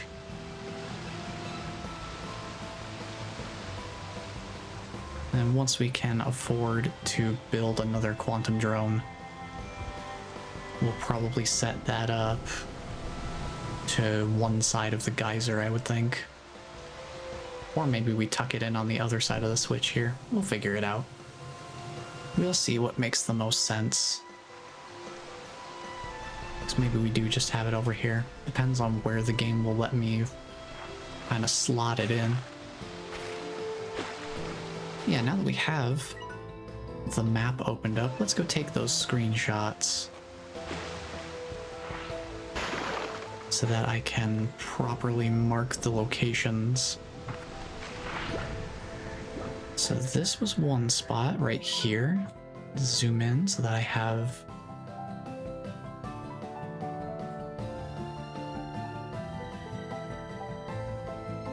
a proper amount of context in the screenshot. This is... I forgot. I forgot what my last screenshot was. So I was doing my usual XP farming for Fortnite because I do like to try and keep up on the battle pass just to keep the V-Bucks going. I don't usually spend a ton of time playing the game. I've got so many games to play. So I have to really pick and choose which one I want to invest a ton of time into. But You can after see how it after one of my sessions, oh, me. going back to the lobby, if you're opted into surveys, sometimes it comes up with a survey like, on a scale of 1 to 5, how much fun did you have with this specific element of the game mode you just played? Something like that. The one that it had from last night was like, on a scale of 1 to 5, rank how true you feel. Like, rank how true this statement feels for you. I'm tired of third-person shooters. It's like, oh no. Feels like the game is having an existential crisis. I just thought it was really funny. It's just like, of all questions, I was not expecting one with quite that degree of, I don't know, self-criticism is not the right term, I don't think. But it was just like, oh, I wasn't expecting it to get quite that explicit, I guess. Because normally it's just like, oh, how much fun did you have dropping into this new location that we added into the map recently? And it's like, oh, how much did you like dropping into name of location here? But this one's like, hey, are you sick of us yet? The game just straight up asking me, like, am I tired of playing the game? It's like, oh no. Fortnite, how you feeling, buddy? You need to talk to somebody about that? Like, oh no. Buddy. And I don't know if you I just thought that was really funny. I had to take a screenshot of that. thing. I'll like it, be like, no problem, and then I'll delete the comment. It just feels like clutter, you know? Like, Let's see, we'll get that screenshot and we should be all set. Was taking things personal. I don't know. It was a lot more pointed than I feel like any of the other survey questions that have come up have been. Ever. See, like I said, normally they just kind of ask about new features or mechanics that they're implementing, and it's like, that makes sense. They want to see how people are engaging with the new things that they're putting in, and kind of using that to determine what they want to put time and effort into when developing other new things moving forward. It's like, yeah, that makes sense. I understand. feel the same way, But the game just straight up just asking me like, hey, do you still enjoy playing this game? Are you sure? I found that funny. Let's go over to this plort collector and see if I have enough. This is one that takes a good number of them. Yeah, we totally do. And this one, ooh. What do you mean one-way Grey Labyrinth portal? Wait, where do you think that would actually take me? Because there's 2 entrances to the Grey Labyrinth. Where do you think it would actually drop me off? Because you can only make one of the area portals. Do you think it would just take me into this central area somewhere? Oh, wow. Huh. Flies by. Oh, yeah, but add art to it. I guess I'll have to try that out sometime, because maybe we don't need this teleport. Well, I do want the teleporter because there's not a fast way back out. We'll build it. We'll test it. I don't know exactly when we'll build it and test it, but we'll see where it drops us off. But I'm not going to dismantle the portal I just made without knowing where this new one would drop us off. I am curious, because I do not remember in the slightest where that would even drop me. wonder if maybe that golden circle down there, maybe that's where it would drop me off. That spot is just kind of there without much definition to it. I don't think there was anything specific in that area. It's just kind of a neat little spot that exists. And what kind of statue is this? Oh, I should really not be doing that without full energy to use the jetpack. Yeah, feel free to call whenever you're done eating. I realized it just in the nick of time there. Oh, good. Now let's see what kind of... Oh, Slumber statue. Right, okay. I do appreciate how it's not the platform itself that's spinning, but at a distance you're supposed to see it from, the illusion is indistinguishable. It is also interesting that standing on the spinning geometry does not move me. Like, the decoration just doesn't spin me along with it. Yeah, I think the idea is you're supposed to see it from here and try to make the shot from this distance. We haven't even seen Slumber Slimes yet. So that is not something we can really engage with right now. These Shadow Slimes are an absolute troll move right here. Because good luck getting any of them before they jump off into the fog below. Oh. I guess it's lightning strike time. I'm sure it's fine to talk to Gigi right now. It's fine. We're not gonna get struck by lightning or anything while we're talking to her. What an incredible view. So easy to get lost in the beauty of it. That is, until a Prisma disruption turns it all to chaos. Yeah, finding your way around here is hard enough without them, says Beatrix, not me, because I have a better sense of direction, I guess. I thought that might be the case, so I have been developing a gadget that should prove useful to you. I call it a disruption detector, and it does exactly that. Placing them around the labyrinth will tell you when a Prisma disruption is about to happen in that area. It even works on your map. I'll give you one I made myself as well as the blueprint, so you can fabricate as many as you need. Now that's pretty handy if we ever need to go around getting more Prisma plorts actively. I don't remember making too much use of these right away. Maybe if we end up having a ton of upgrades and things that need Prisma plorts, this will be more useful.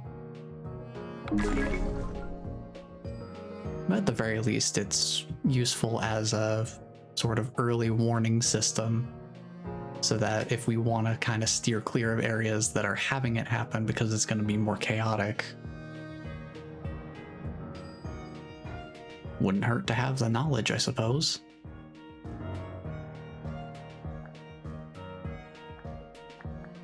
Now we know how to acquire Prisma plorts, but I'm gonna check this just in case she has any additional tips I'm not aware of.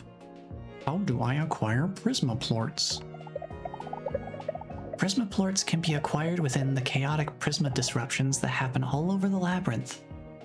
Prismatic disruptions will cause areas to suddenly glow with prismatic energy, intensifying over time. During these disruptions, you can find food on the ground that has become unstable from the effects of the Prisma core. If you feed this food to slimes, those slimes will produce an unstable plort. Unstable plorts? How do I stabilize them? Unstable plorts can be stabilized into Prisma plorts using stabilizers that you will find in the labyrinth. I can't get over that, combined with the way she's designed her pose right now and the explanation that she's giving me right now.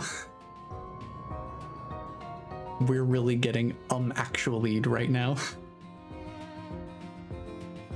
Based on my findings, they come in two forms. First are the large ring-like ancient stabilizer devices you will find tucked away in the labyrinth. They're big and hard to miss. Those are the permanent ones that we unlocked a gate to earlier. Then there are the ethereal temporal stabilizers that randomly appear as small golden rings of energy during prisma disruptions. Disruptions are chaotic, so keep your eyes peeled. In either case, shooting unstable plorts through these rings will yield prisma plorts. And with ancient stabilizers, you can even leap through them to stabilize all your plorts at once. It's fun. Hi Ninja, welcome on in. That's exactly the thing. It's just like, according to my research. Well, fun if it weren't for the fact that the world around you at the time is likely exploding with dangerous energies and unstable plorts are flying out of your tank. Either way, it's an adventure, right?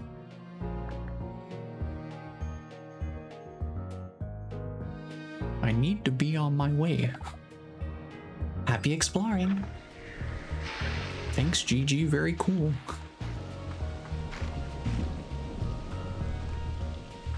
But hello, Ninja, welcome on in.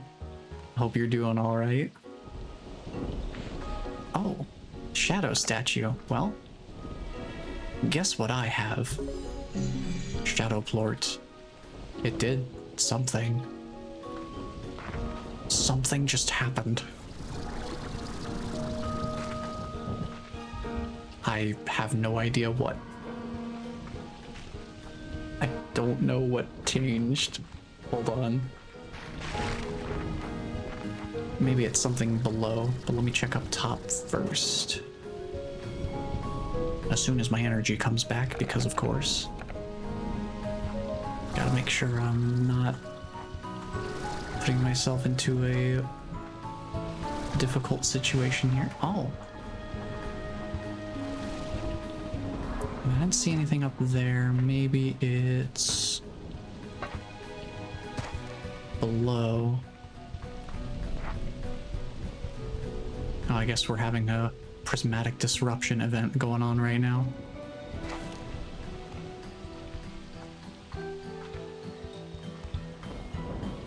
Seems good. I legitimately do not remember what this does. If it does anything on its own.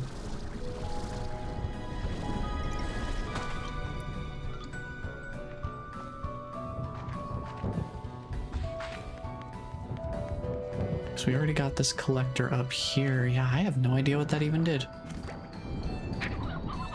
What did the shadow statue do? Who even knows? It's a mystery to everybody.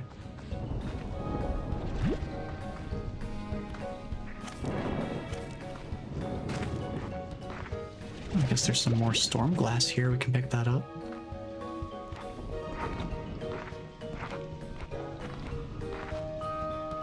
We can try out jumping through the ancient stabilizer here. Wow. Look at that. The peak of convenience. You don't have to shoot the unstable plorts to stabilize them anymore. You can just jump straight through a stabilizer and it's totally fine. It's just that easy. As long as you know where they are.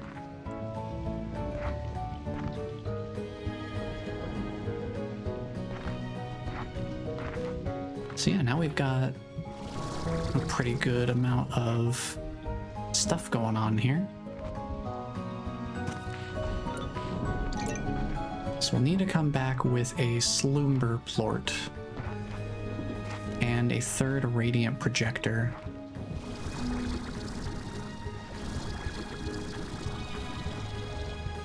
I'm thinking we head back to home base real quick, drop off these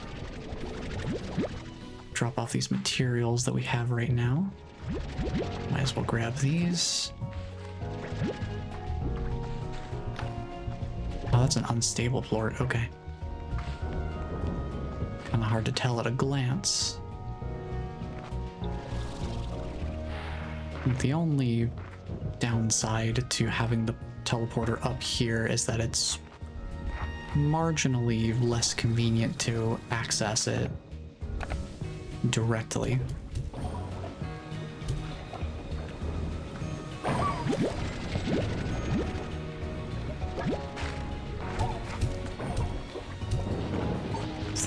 From ground level. But I'd say it's not a big deal. Oh, lightning motes. I can't hold those. Not to worry. I'm passively gathering those through quantum drones as well. So, I'm not gonna worry about it. Let's drop off all of our slime science stuff here. I know we need twin plorts for some portal or other. Drop these shadow plorts off in here for now. Let's go read this messages here. Ah, it's Mochi. Hey, B, I have something for you to try, and to be honest, if it works, I'm going to be super creeped out.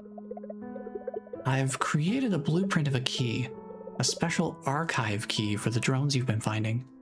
If any archival data exists in them, this should be the way to access it. Ooh, VAC upgrade component, okay. I say should because I actually have no idea. But if those drones are from the pages of my own journals, well, this key is how I would access their archives if I ever built anything like them. I know this hardly makes sense, but I need you to try it. If it works and an archive exists and it somehow allows you to understand what's happening on that island more than you do now, well, I'm happy to have been able to help you. I kinda owe you one still, right? Ugh, I didn't say that. Just make the stupid key and don't tell me yet if it works or not. Because if it does, I really don't think I'm ready to deal with knowing that. Later, Tater, and good luck. Thank you, Mochi.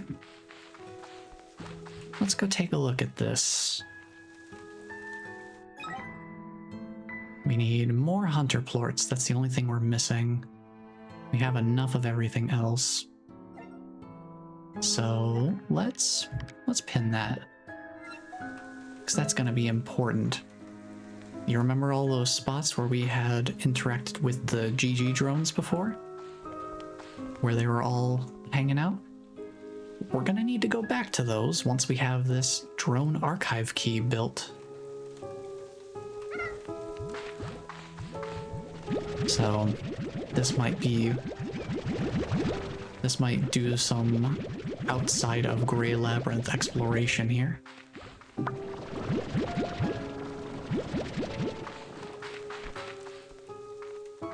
And I don't remember what's actually in them. I think it's more journal entries, but I think they go into a little bit more. They go into a bit more of the darker detail of what's actually going on here. It's a little less tantalizingly mysterious and starts to actually get into a little bit more of that territory of, oh, so this is the severity of what we're dealing with here. If I remember correctly. But we won't find out until we get that key built and check out the contents of the drones. We need hunter plorts. I know we need rock plorts for one of the portals as well. Put those honey plorts in here. You see this warp depot is already almost full. Let's head back here.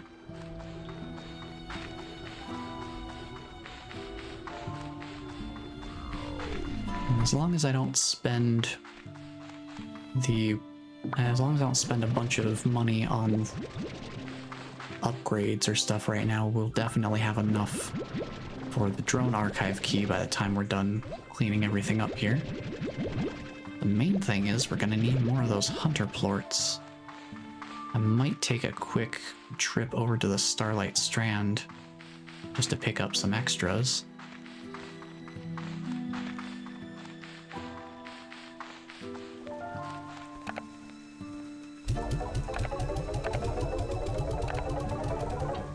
Toss those there. Yeah, that's getting pretty well filled. How are we doing on drone energy? Some of them are starting to drop below 200. Just the ones on the ranch so far. Rainbow Fields is coming up too.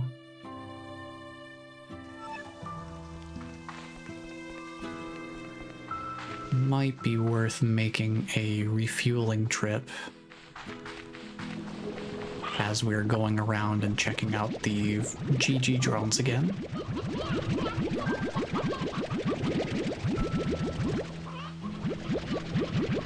But we will cross that bridge when we come to it.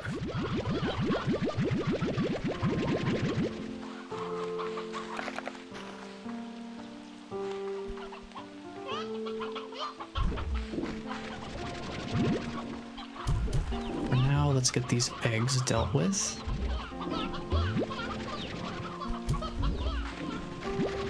And then we'll take care of these chickens.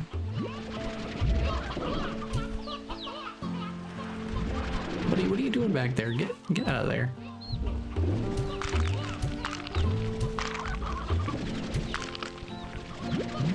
Gather up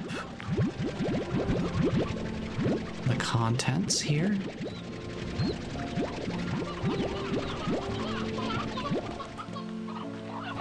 And we'll do a numbers check here.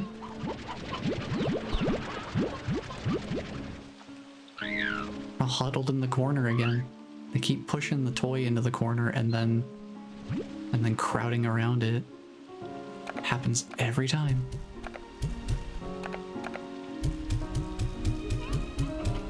I guess in a way it's sort of convenient.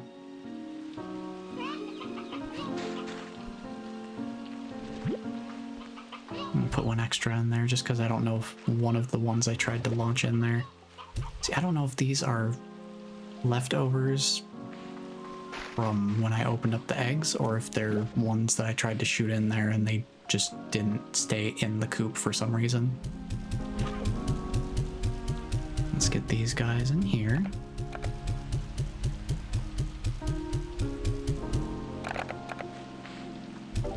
Drop off these Yogi plorts.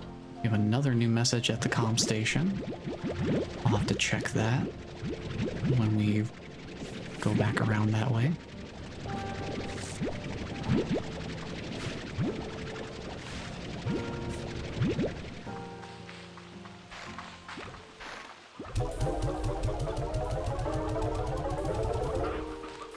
Keep these auto feeders filled up here.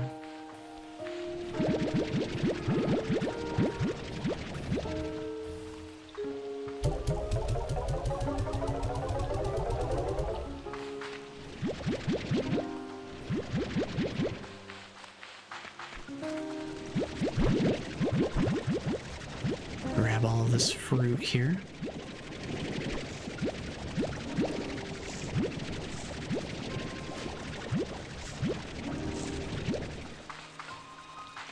And we'll take these guys, get them cleaned up, and head down to the tide pools.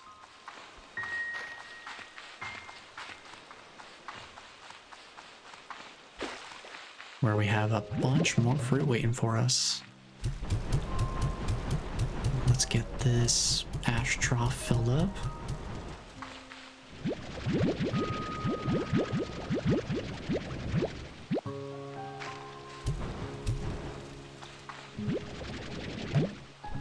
Yeah, that second garden up there is really pulling a lot of weight.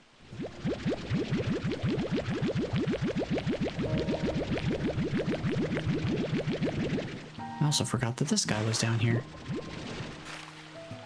I legitimately just totally forgot he existed. Sorry, buddy. Oh yeah, full inventory.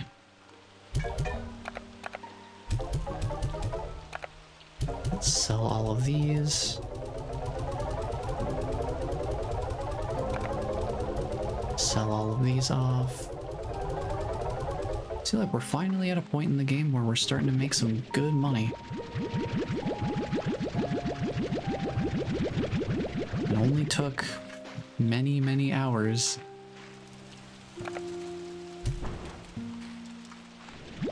But we're finally there. We're finally making a decent amount of money. I guess in a way it's good though. Because if we've had a ton of money at the beginning, we would still be somewhat limited by resources. Just having actual slime science resources to work with. So in a way, having money be pretty much the only thing that's really majorly blocking some of our options is kind of nice, because once we have that figured out, which we're definitely getting to that point, we're pretty good on everything else. Just gotta toss all these pogo fruits in here because I don't need them anywhere else. Every other spot is totally fine.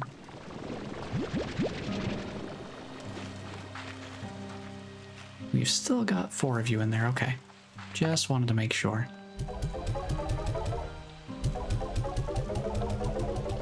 We toss.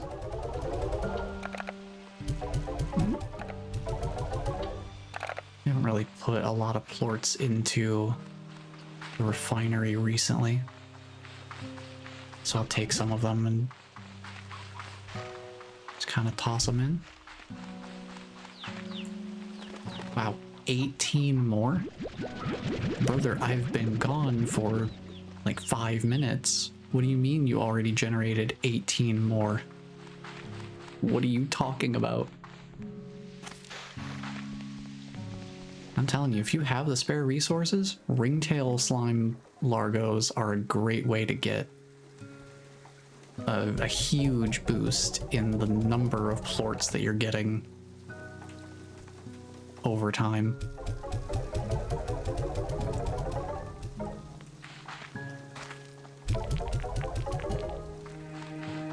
Okay, that's that filled up. I'm gonna go grab the honey plorts that were over here. Left over.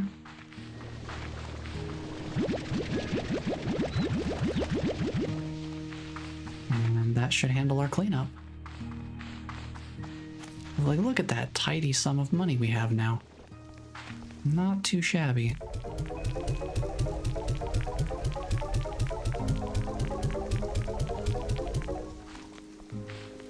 I do need to go refuel the drones around here. So now that we have a ton of honey plorts, I'm gonna go do that. Just make sure these guys are gonna be set for a while.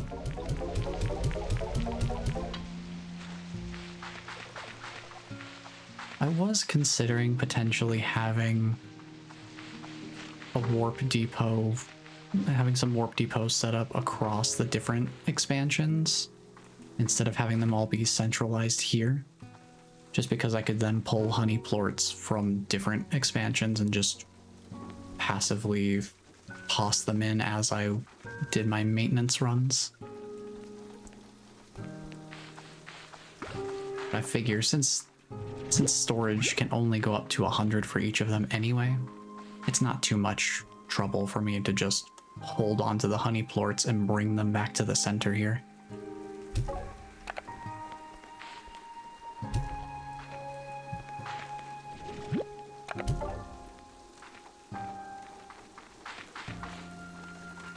And having them all centralized here as well makes it a lot easier for me to see which ones need to be filled up anyway. So having them all here is about as convenient as it's ever going to be. And now that I have a bunch of pink plorts, I could probably build some more of those market links too. Clean these up real quick.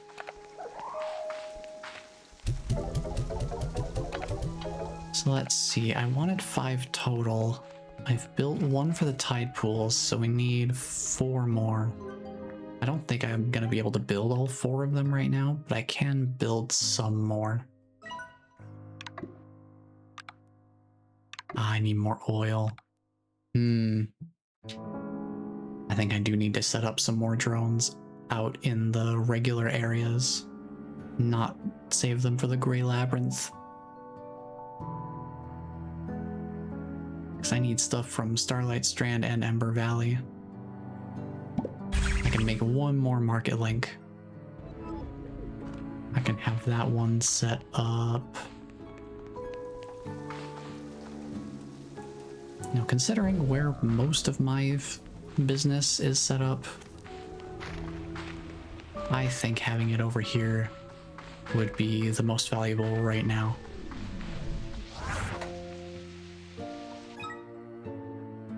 Mainly because, goodness gracious, this ringtail slime does generate a lot of plorts, so being able to manage all those plorts right here would be very convenient. Oh wow, you guys have already generated more giant eggs? Crazy.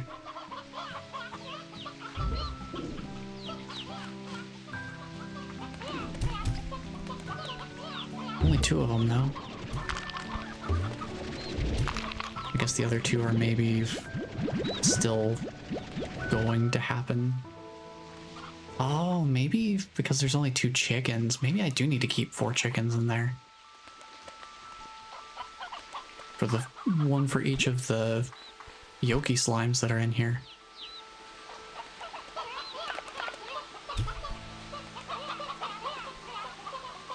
So yeah, maybe I should keep 4 of them in there, just at all times.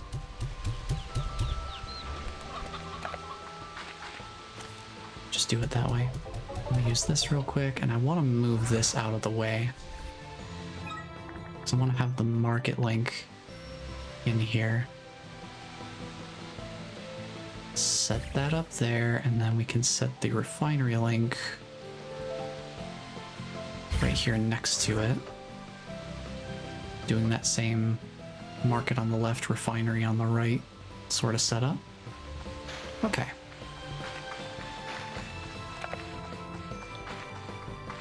So yeah, as far as what we have set up on the ranch right now, we only really could use 1 more market link at the back. But we have the 2 market links that we can build right now in what I would think are the most useful areas for the ranch. The places that need it the most. Let's see, we got some new messages here. Oh, it's the whole crew. Ooh, we can make pink bonsai. Nice. We can make our own emerald grass. Nifty. Guess what? Present time. Another way of making rocks. Very neat. It is nice to have some more of the blueprints for decorations starting to unlock. It's like at some point I do want to potentially put some more active effort into just seeing what sort of decoration I would want to do. It's like I've been using what we've been getting gifted in terms of decorations, which is mainly grass, trees, and rocks. But for some of the more furnished items, like chairs, tables, stuff like that, I feel like this area here definitely could use something, just this open stretch of grass. You could definitely put some stuff here, kind of fill it out a little bit, so it's not just a a blank open patch of grass here. I'll probably put something, figure something out for there eventually. Here, we're gonna have the warp depots, so I'm not really worried about decorating it the same way. That is something I want to do probably closer to the end of the game. Have it be sort of a semi-celebratory sort of experience where it's like, okay, we've been just about everywhere we could possibly go. We have all the different slimes set up around the place. At that point, we'll probably have most of, if not all of the blueprints we gain from getting gifted them. And we'll probably have money to buy a bunch of stuff from Pronto Mart here. Speaking of which, I do want to check, now that we have a little bit of flexibility with our money, I want to check and see, where's my slime toy list? We do not have the plushy pufferfish, so we will grab that. Let me get that written down real quick. That is not where I want to write it down. There we go. Okay, plushy puffer fish. And that is for the angler slime, which we do have a designated spot for right now. So I will go drop this off.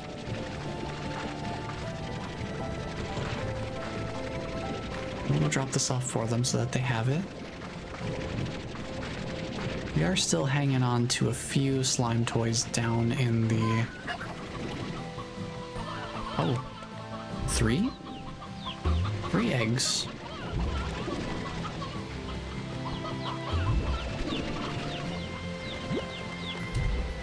I mean, I guess, yeah, it makes sense that being in here more frequently, they're gonna have more opportunities to check and see if they can lay a giant egg. I need to do some quick population check here, though. This one trapped in the corner, getting smothered. Alright. I want to make sure we have at least 4 chickens.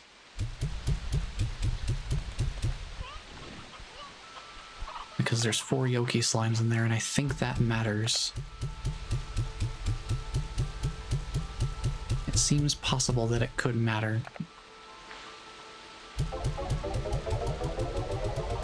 Just make that brief little pit stop to manage the Yoki slimes there, since the eggs aren't going to stick around forever. Might as well get them taken care of. Hey buddy, I brought you a toy. Enjoy.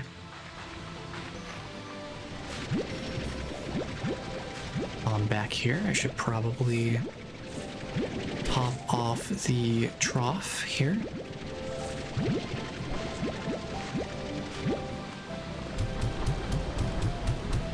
Just make sure that's all good to go.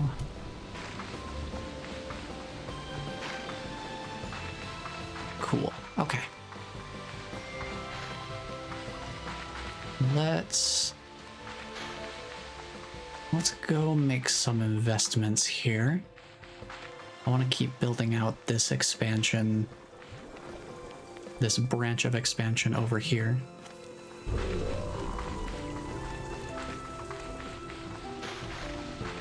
So we do have a couple of slime types that need to go over here instead. So music box, airnet, port collector, auto feeder. We technically don't need the solar shield for the phosphor slimes in the cave because they're not exposed to light.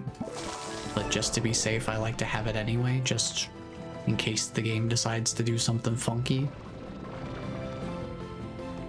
I'd rather be safe than sorry with that.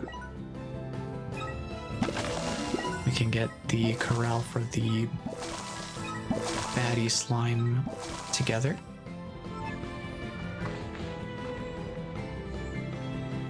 And then once we have the spot set up for the rock slime over that way, then we can split up the phosphor and tabby slimes. Have them in there. Actually, since I'm gonna need...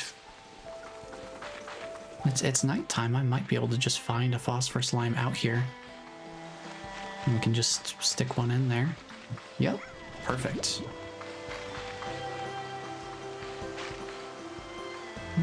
Let's go see if we can find a tabby slime too. Well, actually, no, we're not going to need that yet. The tabby slime I need to swap out with the rock slime. So I want to make sure I have the rock slimes area available. But the phosphor slime we can set up right now. So I'll just borrow this. And we'll go set that up real quick.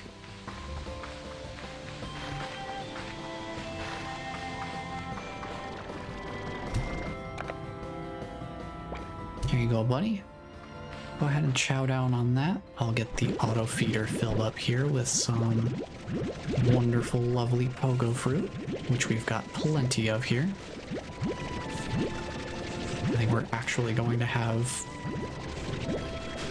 an entire filled inventory of it, which is kind of perfect.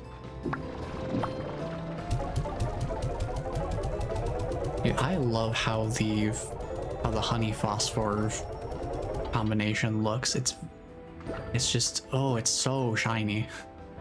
It's so unbelievably shiny because of the bioluminescence that the phosphor slime has combined with the golden hues of the honey slime. It just works super well. It looks very chromatic, but in like that sort of shiny way rather than a color diffusion type of way.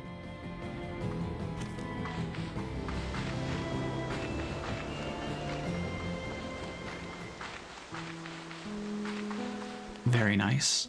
And since we have a bunch of spare fruit here that's not going to be super useful for the auto feeders that exist out here, since they're already nice and topped off thanks to this guy's hard work, we can do a little bit of extra stocking up over here. This should actually be more than enough.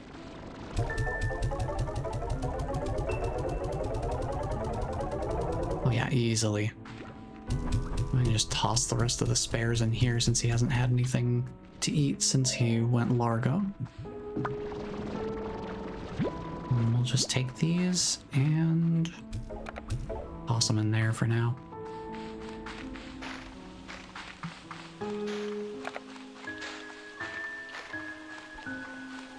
We'll start getting that direction sort of fleshed out. All right, let's do a quick sleep cycle here. Get some more plorts going. And while they're doing their business here, how about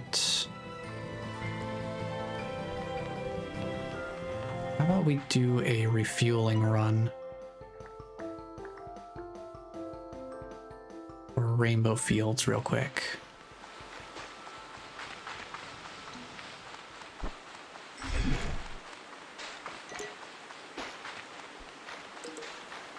So it looks like it's dipped below 200 energy, and I'd like to keep it above 200. That'll kind of be the goal.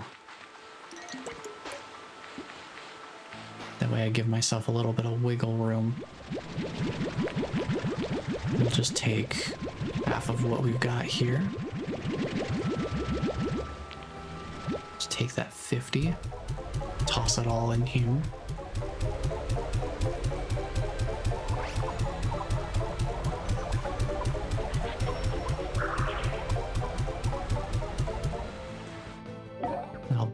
337, it's pretty good. I'll take the other 50.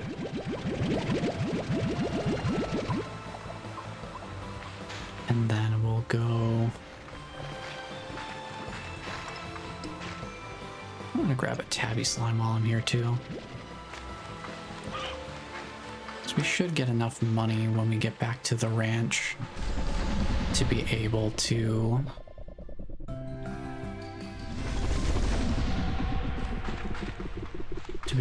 finish off the rock slime corral, or at least build something suitable enough that we can at least transfer them over there. And then we'll need a tabby slime to fill the spot that the rock slime is in right now.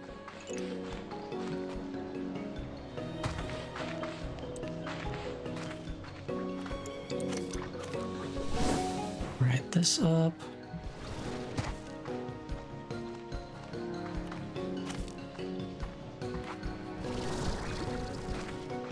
Try not to sprint too much so that we can get our energy back for each of these uses of the jetpack I'm going to need to engage with.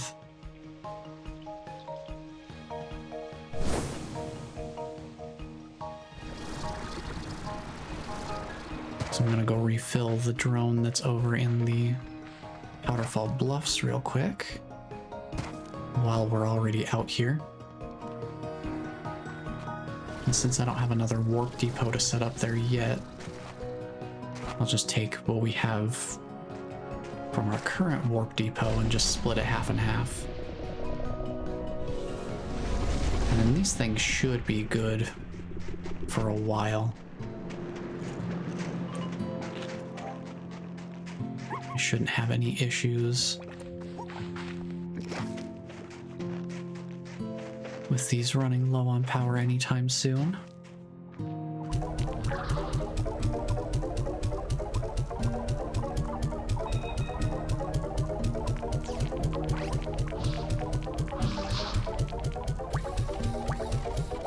So we are massively stocking these up. 370, that's pretty good. So yeah, that should be plenty. Do I have a teleporter set up here? Yes, I do have a one-way teleporter. Okay. I couldn't remember for sure if I had one already. But I do. It's just over here. So we'll take that. And now that some time has passed, things should be all set to go here. Let me reorganize this guy to the front.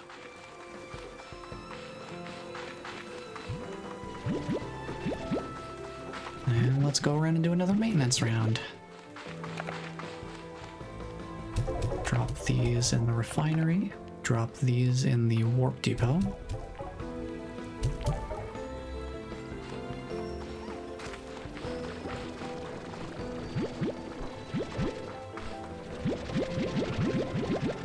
I do still want to keep collecting more of the pink plorts because we're going to need a good number of them for what market links we do still have yet to build. Probably not going to need to keep the whole armada here for a super long time though. Let's go to the caves last, because I'm going to need to go that direction for the rock slime anyway.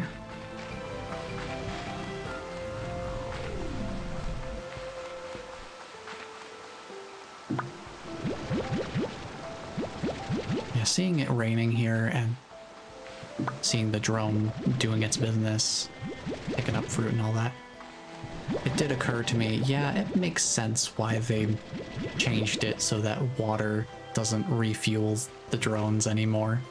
Because if it just rains, that just automatically refills all the drones. That's kinda busted. So it makes sense that they would have something that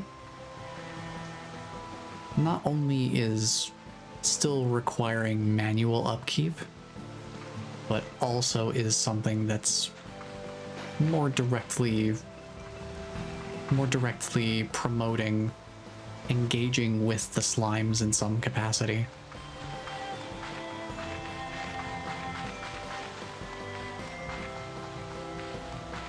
So like the decision they made, it makes sense. I got new Pronto Mart. I'm probably not gonna go out of my way to... Should have kept one of those tabby boys. Well, I guess we didn't need them. We have a tabby slime. Right. Now let's go handle the busy section of the ranch. This place has the most stuff that I need to take care of. Look at all these plorts. So many plorts to deal with here. Grab those. We'll deal with the eggs real quick.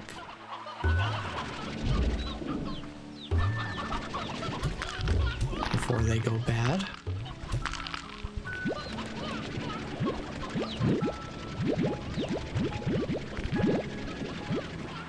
Okay, we don't have any stragglers. Okay. Alright, let me get rid of the Yoki plorts real quick so we have that inventory slot usable.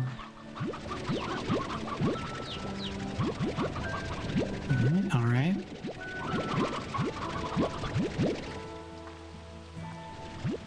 You guys hiding anybody? Yep, they had someone in there. Only one of them looks like.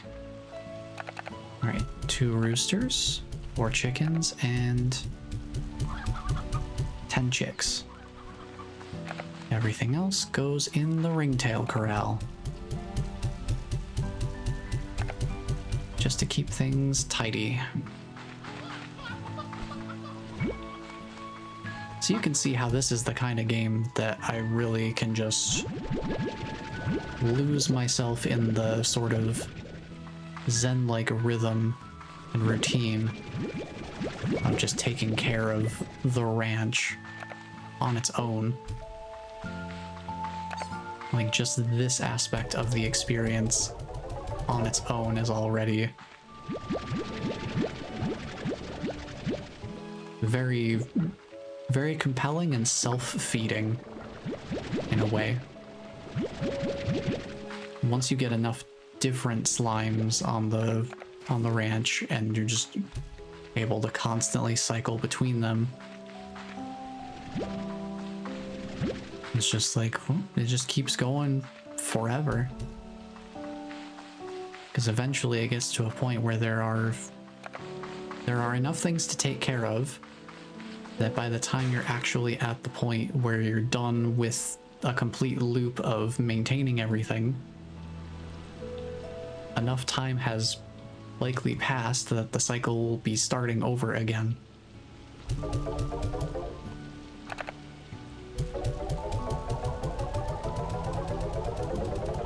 Drop those off in there.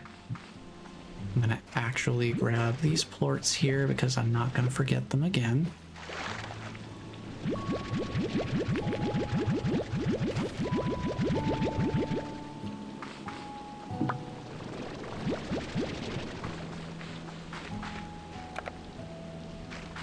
Yeah, let's grab these fruits.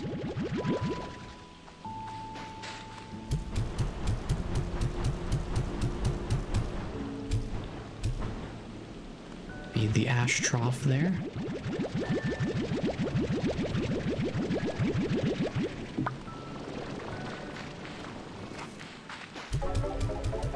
I do distinctly remember having a similar experience with the first Slime Rancher. And that's kind of part of why it was so difficult for me to keep slimes on the ranch after a certain point. Because it's like, dang, I want to go explore, but the ranch always needs to be maintained.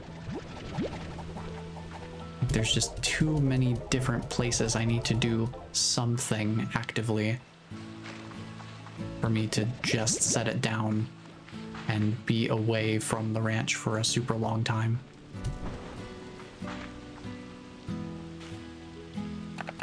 Let's toss these in the refinery. Do the same with the dervish plorts.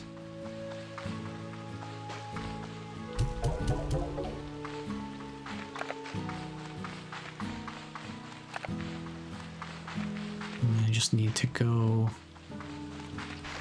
toss some fruit in the auto feeder here. And then these logo fruits can go in here, I guess. But look, I've been gone for barely any amount of time. He's already generated 26 more plorts for me.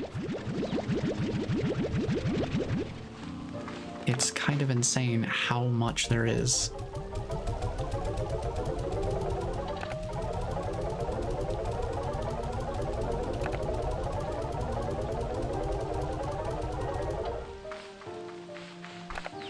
So I want to put these in the warp depot, which means I do still have to take them to the center to handle them. But at least this is something it's an active choice that I'm making to hold on to these and bring them over here. Not like I'm forced to go over here because it's the only place I can actually do something productive with them. So even if it is still slightly cumbersome for me to take these over here, at least it's because it's something I'm choosing to do. Rather than just having it be like, well, I can't sell or store the plorts over here, so I have to bring them to the center where I can do that.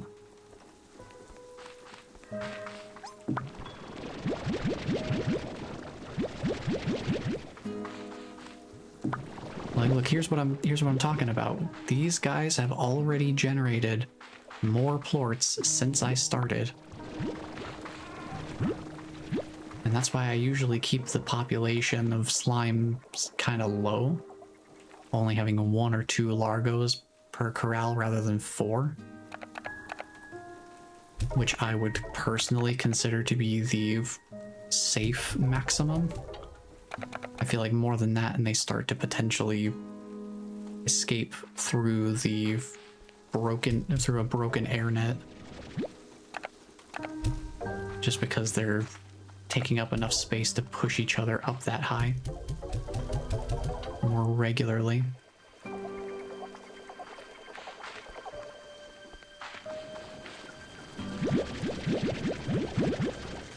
Yeah, like the cycle's already repeating, and I haven't even been over to the caves yet.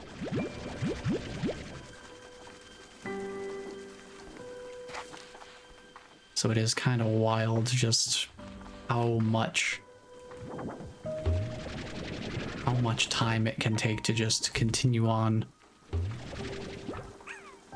Actually, hold on.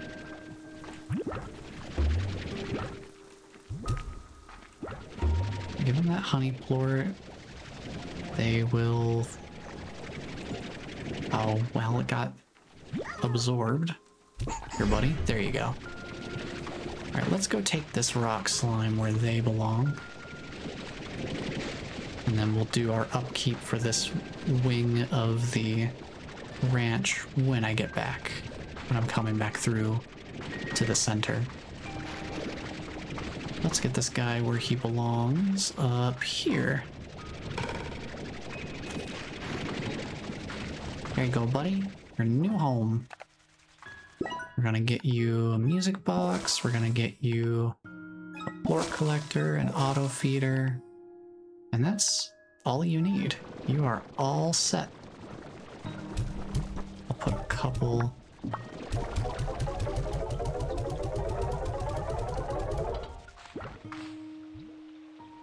I'm gonna move this rock clump. I'm gonna move it over here, because it is kind of in the way of the auto plort collector. I'm very, very glad that they've that they set those environmental pieces down as gadgets that you can then move to a different location, or just take away entirely if it's not your thing. Because wow, that is directly in front of the plort collector in a way that is very inconvenient. Now the next question is, do I want to build the crystal containment? I want to do baddie plorts though. I want to get the baddie slime where they belong to. So I'm gonna keep bolstering up this area, methinks. Let's see, was there anything else I needed? Yes, I need the auto feeder for this. Okay.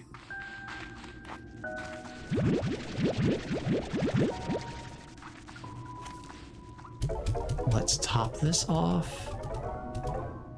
And then recycle the abundant fruit supply that's inside the corral already.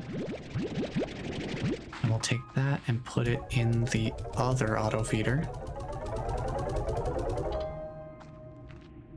Now, considering that the drone out in the main area can use three gardens is more than enough. Maybe we just make this a second garden?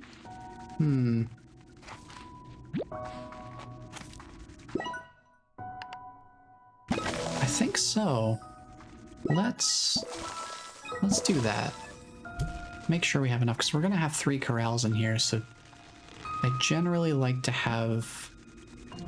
It's kind of like the opposite of the recommendation for cats and litter boxes, where the general rule of thumb that I think people like to follow is one litter box per cat plus 1 extra.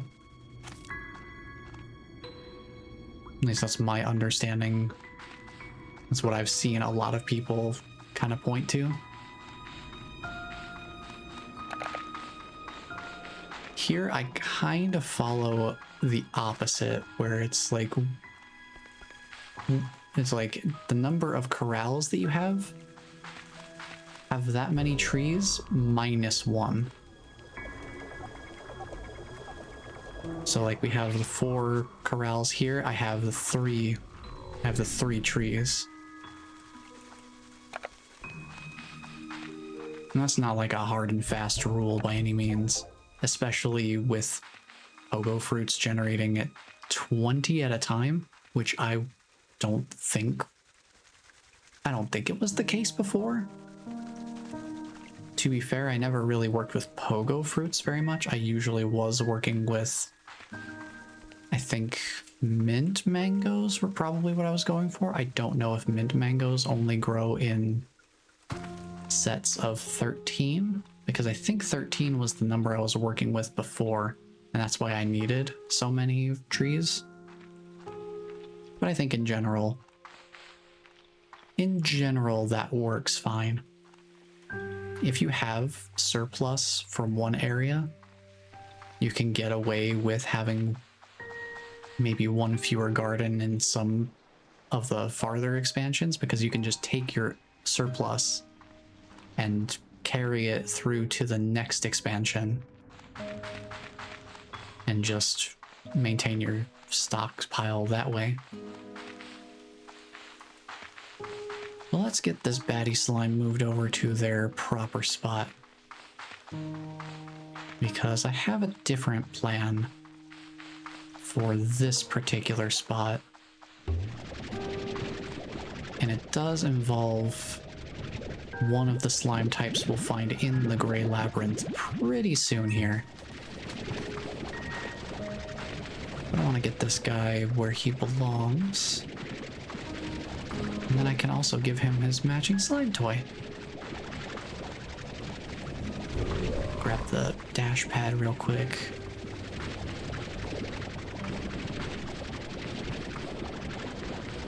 So I can maintain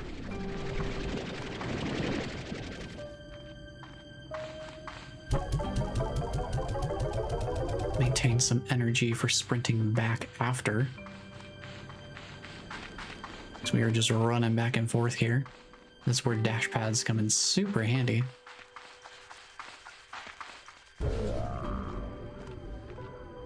He's so cute. Yeah, the slimes are just adorable in this game. There really isn't anything as far as the normal standard slime types that I think are really scary. Like every slime type is very cute and charming in its own way. I think they do a pretty good job of only making slimes that are directly threatening and actively hostile, any sort of, you know, aggressive in their visual design. Like the feral slimes, they got the angry eyes, but I'd say they're still pretty cute, even when they're angry. But the tar slimes, yeah, they're not pleasant, and they're not really meant to be. They are emblematic of imbalance. So I think they do a pretty good job of keeping all the slimes very, very cute and fun.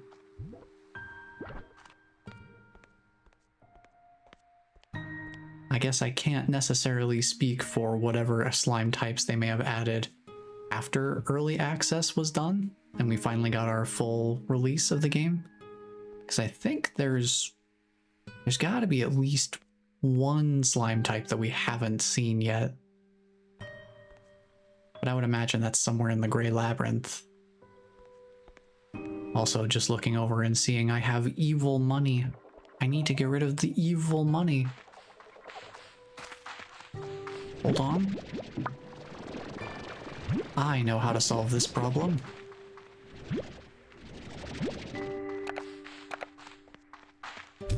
Put the pink plorts in there, and we will get rid of my evil money. Problem solved. The world is balanced once again. Peace has been restored to the land.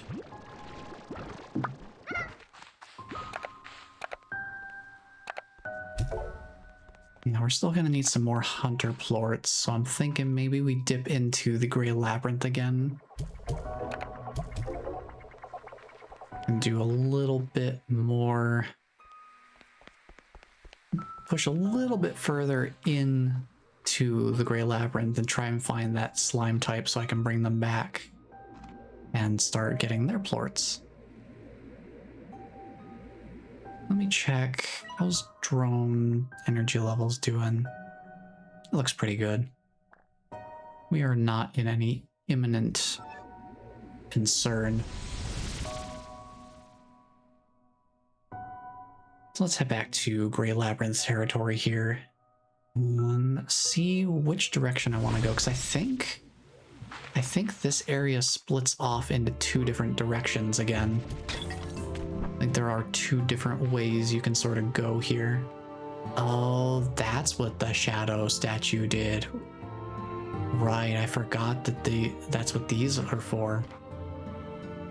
Right, okay, so this one's a little bit different from the standard plort door.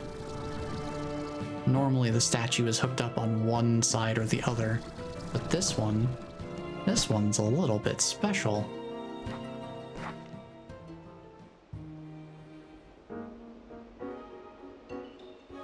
Trying to see if there's a way that you can tell where they're hooked up. If there's some way to track where they actually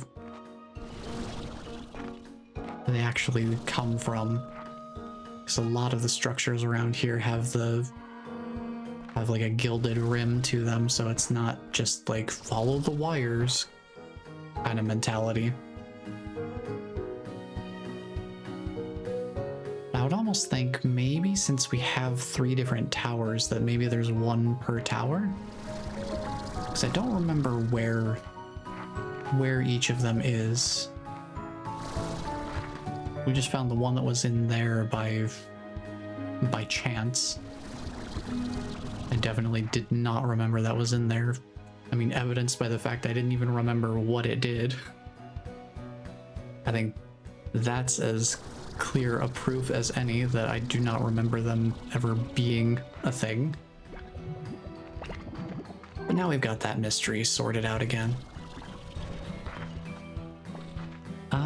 Sure, I guess we can take some random plorts since they're just around. Why not? Seems reasonable. Don't really have a place to stabilize these plorts though. There we go. Oh, they both duplicated. Nice. A little bonus. A little bit of a fun bonus.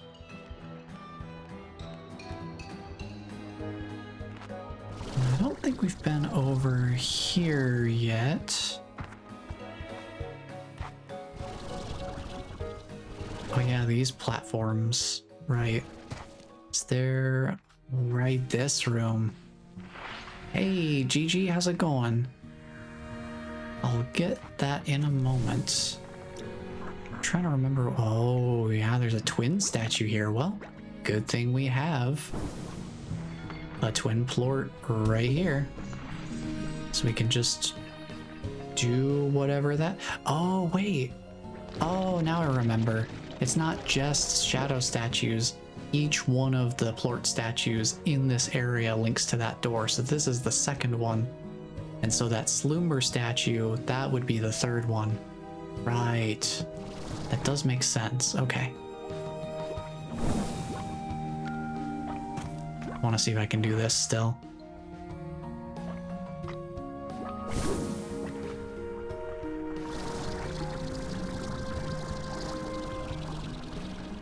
I think I can land. Yeah, I can land on these. They move. I don't remember if they had physics before. But one thing I did here in the early access was I got up above.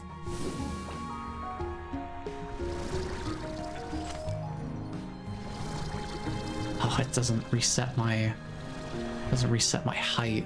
That's the problem.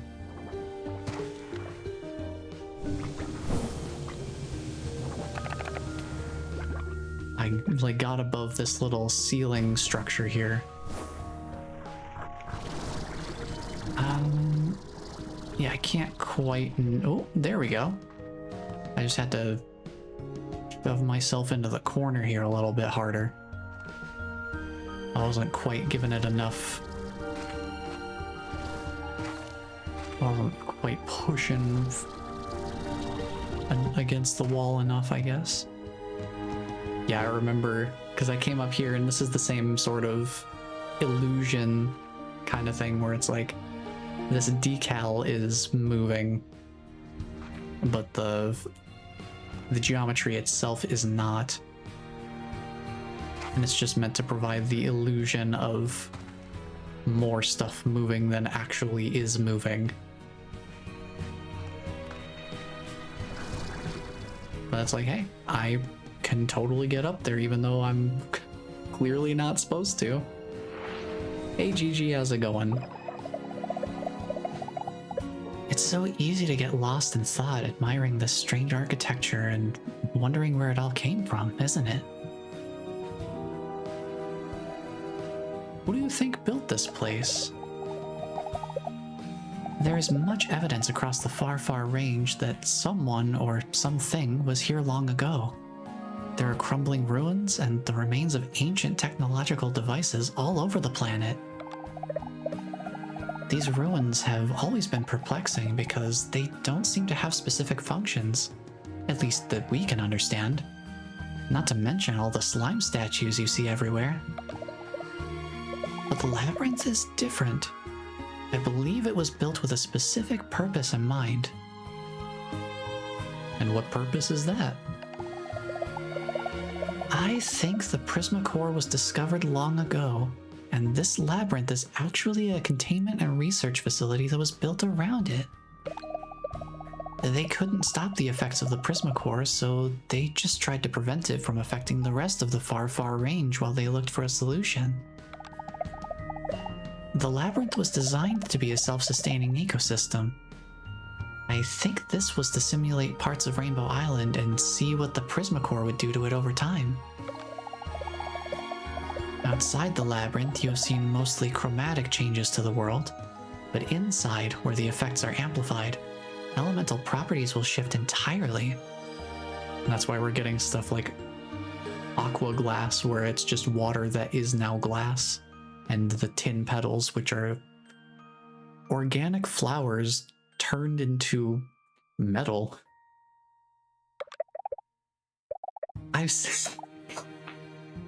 Gigi, please. Oh, she's +1ing me right now. She's just like, yes, me too. I will confirm this for you.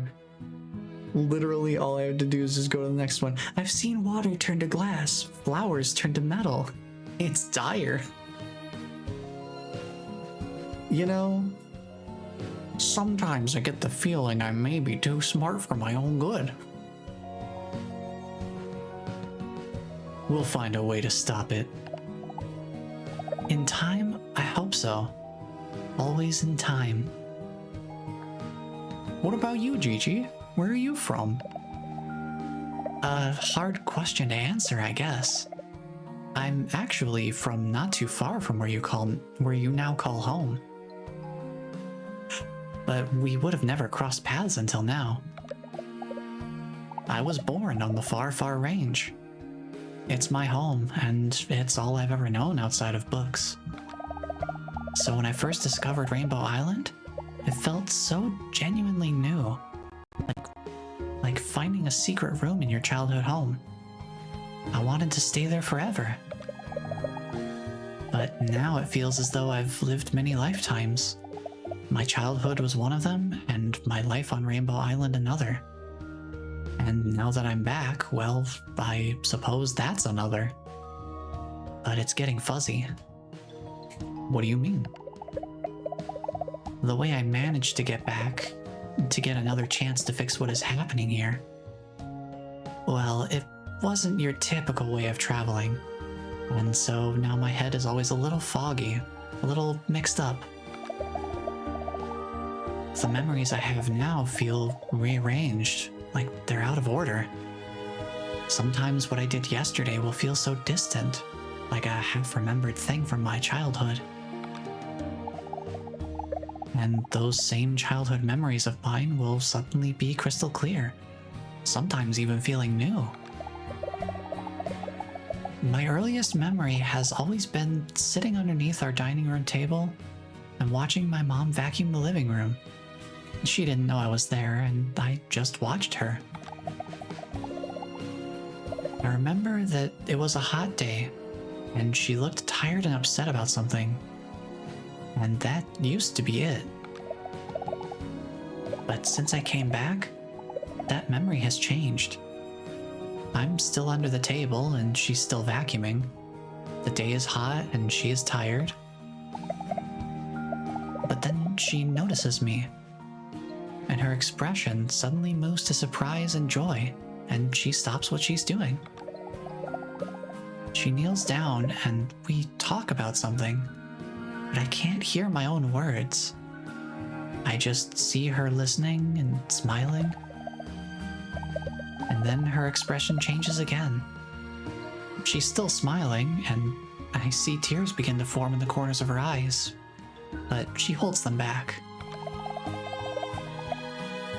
And then she tells me that she is so sorry my grandmother never had the chance to meet me. She puts a hand on my shoulder and is about to say something else, but the comm station rings and she turns her head. I can't remember anything more after that.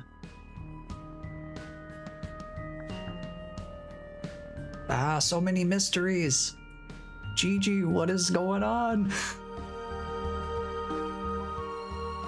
I mean, there's really two possible things that immediately come to mind when thinking of unconventional means of travel to reattempt something. We've got time travel and death defiance. So I'm thinking time travel feels almost definite. Well, here's the thing. I just thought of a third option. So time travel, death defiance, and parallel universes. We've got three different things that I feel like some element of them could be in the mix here regarding how Gigi is tackling this situation. The way she's describing it kind of makes it feel like this is, I don't know. I feel like it is, with the information we have right now, somewhat open to interpretation. This could be a time travel thing where she's going back to try and fix the same universe that this calamity has already occurred within. Or if it is a parallel universe sort of thing, maybe it's a parallel universe where that universe's Gigi didn't make it to the point where the cataclysm even happened. And so she is here now trying to fix it, since there isn't another, since the Gigi that would be in that universe is not able to even attempt to stop it. At this point, who knows? We don't have a full, clear picture yet. But we're starting to get some more pieces in place here. So clearly this is not just a normal... Oh, you like that lighting change too? Just... Whoa, whoa, whoa, whoa. Sun goes on, sun goes off, sun goes on, sun goes off.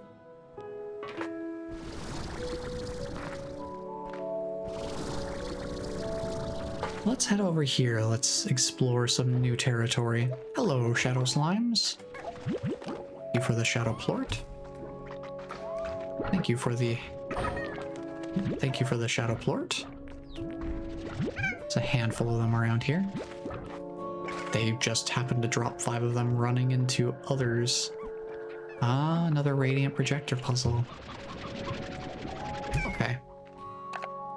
We will get to that. I still need to build another radiant projector. I forgot that was something we were gonna do. I think we need hunter plorts for that too. So, dang, hunter plorts. Make sure to stock up on those early in the game, I suppose. Because you're gonna need a bunch of them later.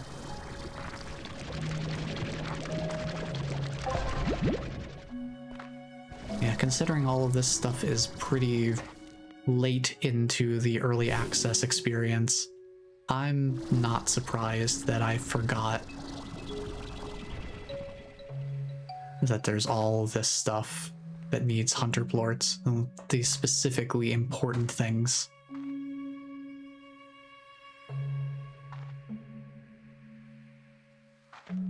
Let's see here. I think that feeds into here, and that makes this platform come down so that you can use the radiant projector light that's on that platform, maybe? I'm trying to remember how this all plays out, because I've only been through this area once during the early access, so I haven't had a whole lot of repetition experience to try and really figure everything out. Let me spook you guys this way. So maybe you drop some shadow plorts with whatever stuff happens to be down there. Or I can toss some things your way. Excuse me.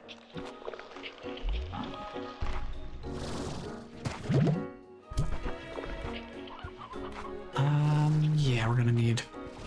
Yeah, it looks like this would only take 2 projectors to activate this.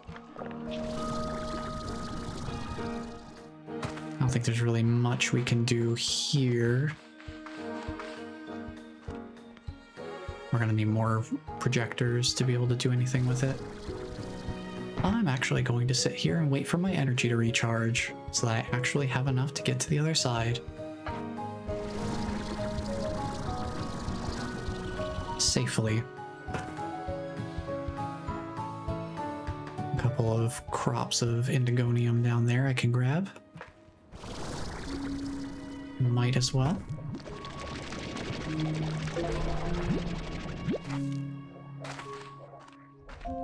I think there's a cat outside my office door. Oh, over here.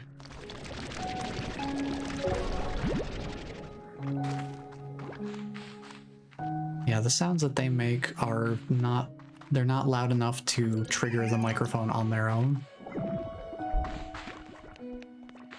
But when I'm talking at the same time, it definitely comes through. Provided that they're loud enough.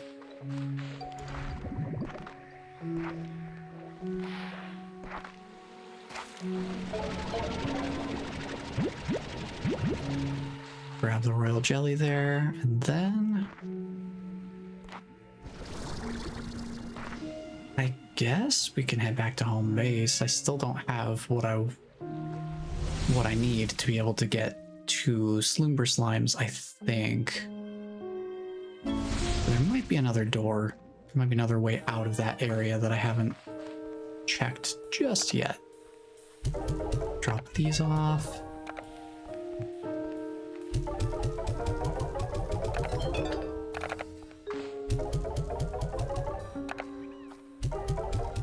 Keep stockpiling these plorts here. We have a message at the comm station from Mochi. Hey B, I got you a gift because, I don't know. Anyway, hope you like it. Or don't. Whatever. Oh, thanks. I can make mushrooms now. Fancy.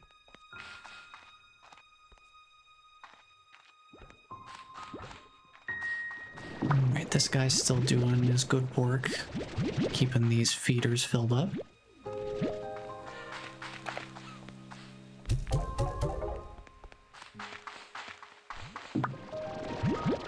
Oh no, we have the upside down evil number now. I gotta get rid of that. We went from 666 to 999. Get that thing out of here. Get it out of here. Get that out of here. Okay. We're good now.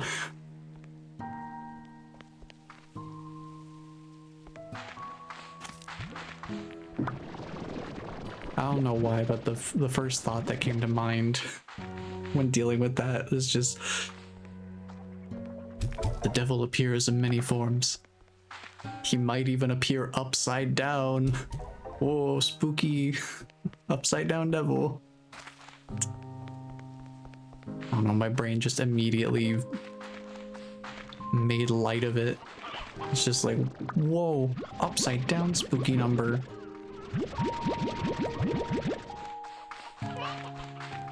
It is kind of funny that we've happened to have the numbers line up like that though. Back to back, no less.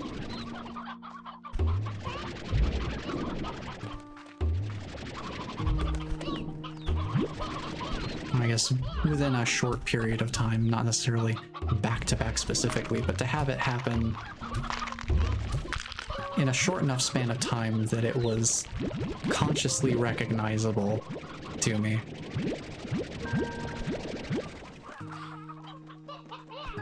Life is mysterious sometimes.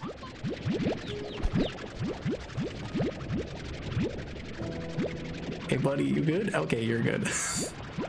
He was just spinning there for a little bit. Did not want to go into the vacuum, just wanted to spin around for a while. Oh, look, more chickens. They just kind of erupt from the earth. All right. 4 chickens, and then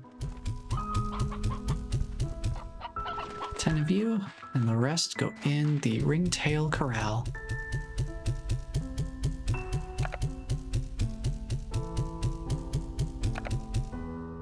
Easy enough.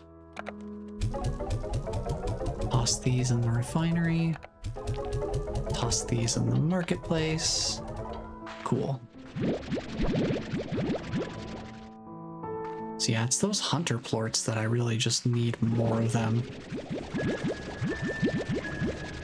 Because I need radiant projectors too.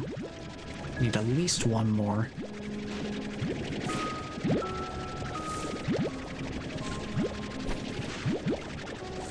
Because that is blocking another door that I could be going through and seeing what's behind on the other side. If only I had the ability to open the door. We need radiant projectors for that, though. I didn't have enough to get in there. Oops, get back here. Let's fill this up. See, we'll do a maintenance round while we're here, and if we're still short on hunter plorts, I'm thinking we can make a quick trip to the Starlight Strand and just grab some extras from the Largos that are around. So I'm sure that won't be a problem. Be pretty simple to go do that real quick.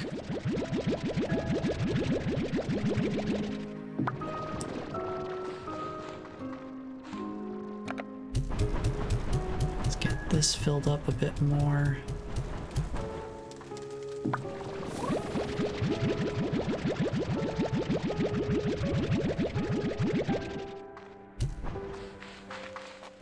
That's all good. Let's fill this up.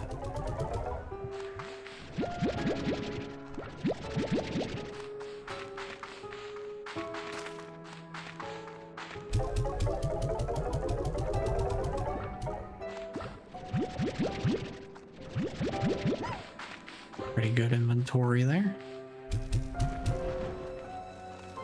Should be all set to sell these off. Let me dump some more of the puddle quartz in the refinery real quick.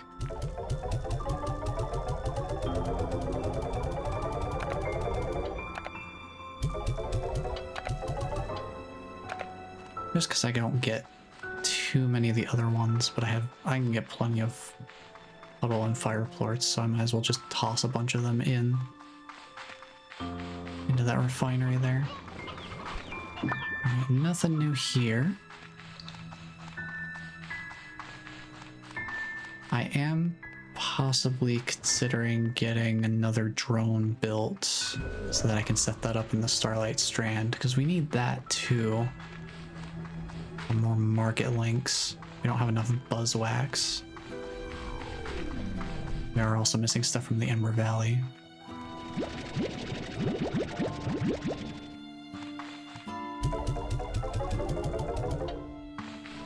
Just gonna immediately recycle these. Because this is where we're gonna keep the Sloomber slime, is right here. That's the exact corral we're going to use for it, actually. Oh yeah, we can split off the... Maybe we can get rid of these guys once we have the slime that's going to go here.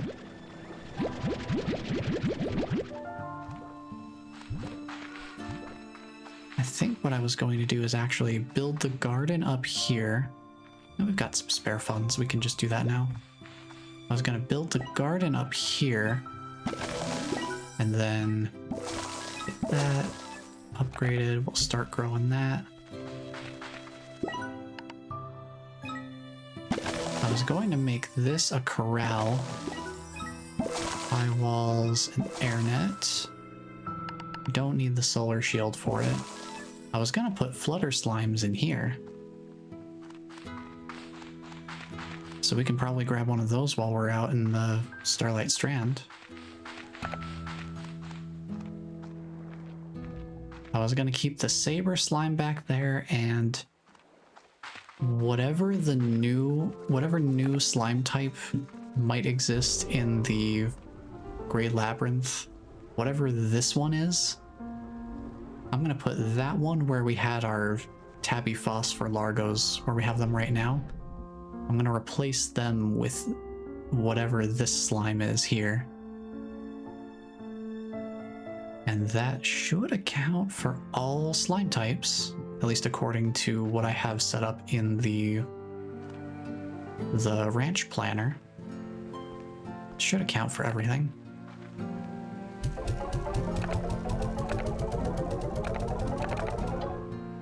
I'll leave the Phosphotabulargos as they are right now because there's really no reason to get rid of them arbitrarily right now. Until I actually need the space. No real reason to, kick them out.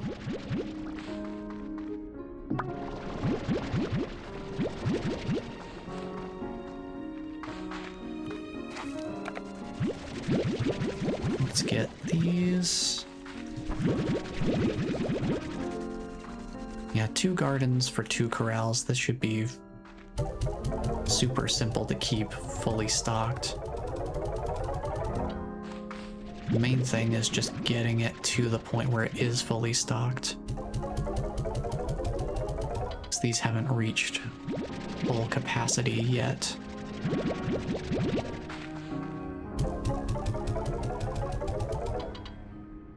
They're pretty close.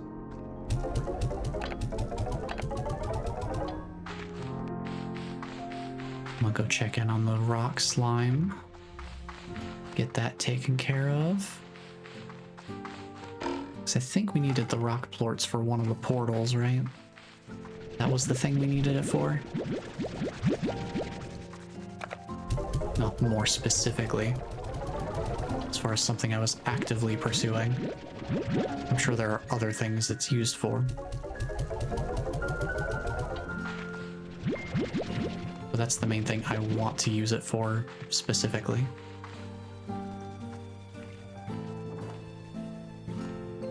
Here's a question. Where do I want to put the refinery and market links for this place? I would think maybe here. I can put down the refinery link at least. Figure put this right here, and then we'll put the market link right next to it there.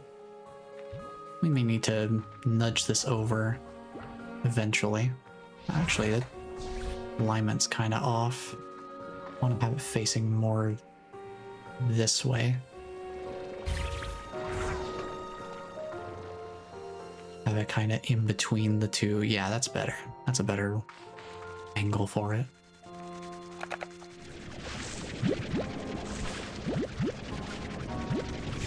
Just manually gather this harvest so we can try and max out the auto feeder while we're here. Let's get that nice and filled up and then just toss the spares inside. Okay, we're getting there. We're getting there. Since that refinery link is not quite ready yet, we'll just toss these into the next one.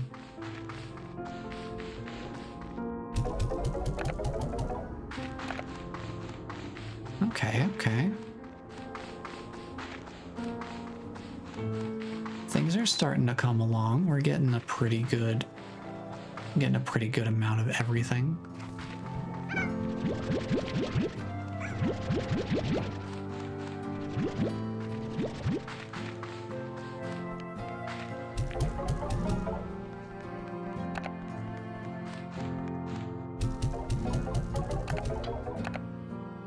Let's see, we don't have enough to build another drone station.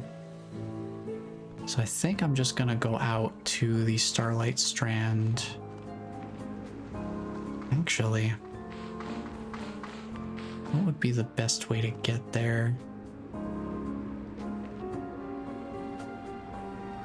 I'm thinking Grey Teleporter, and then we pop out, and that puts us at the southern part of the Starlight Strand, where the hunter slimes are all at.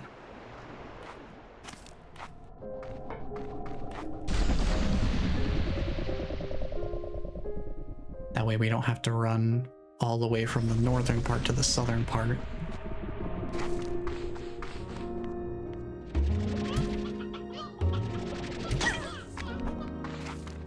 just go through this way. Because we need some hunter plorts to build some important things.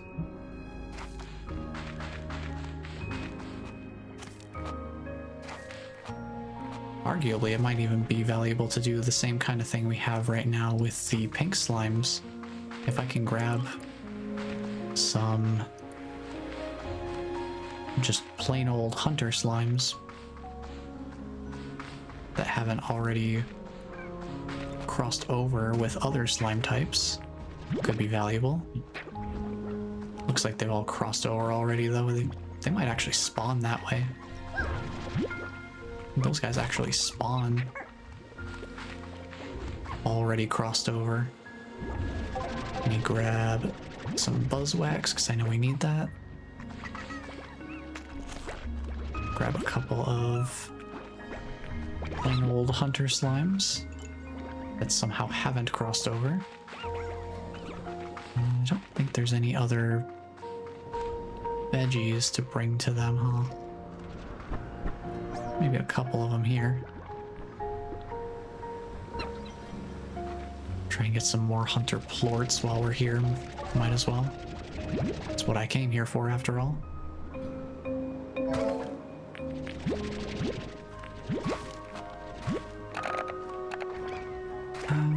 You. Well, you do have the capability of eating. You just need to actually do it. There you go. Just so we can grab some of these. Grab this one, grab that. And I think it is time to leave. We grabbed 2 hunter slimes. We do also have a selection of hunter plorts. Oh, there's a 3rd hunter slime, never mind. I was gonna say maybe we grab a honey slime, cross that with a hunter plort, and that would give us our 4. But we're all good. Don't even have to worry about it. We'll just take the return home portal. Simple as that.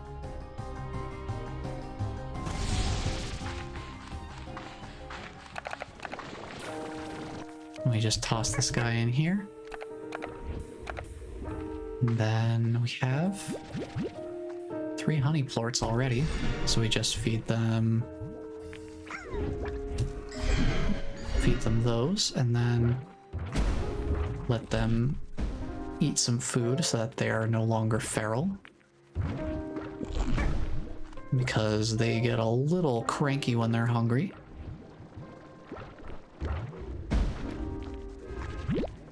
Hey buddy, chill out. Have a snack. There you go. Sometimes a little bit of snack time is all you need to just kind of reset the mood.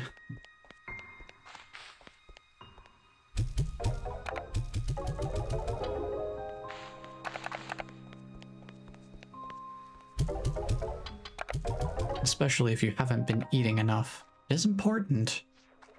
It is important to make sure you're eating enough and that you're eating healthy enough.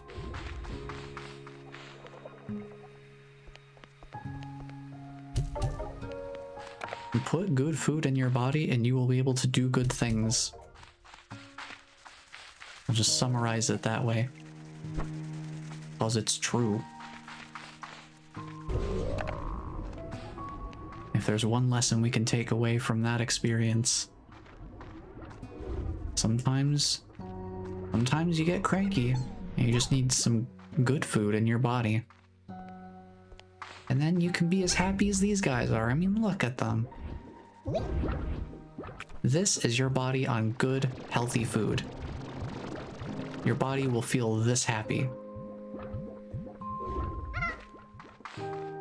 Imagine how much good you can do in the world with a body that feels that happy.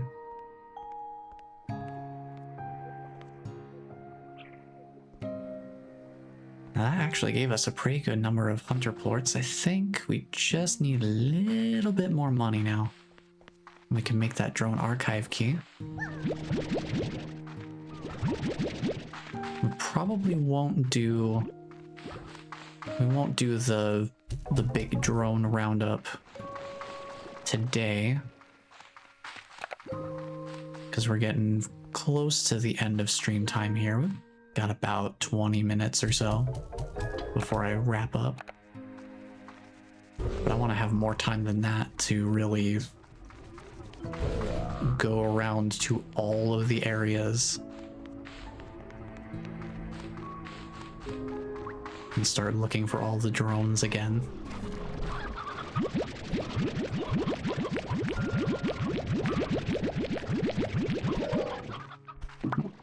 New plorts? Sure.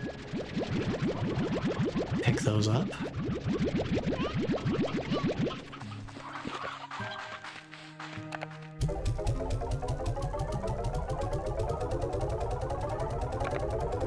See, I'm thinking we'll probably... What does it take to build a radiant projector? That's over here. We do have enough to build one more. So I'm thinking we do that and see what's beyond the door that I already started setting up radiant projectors for. And then...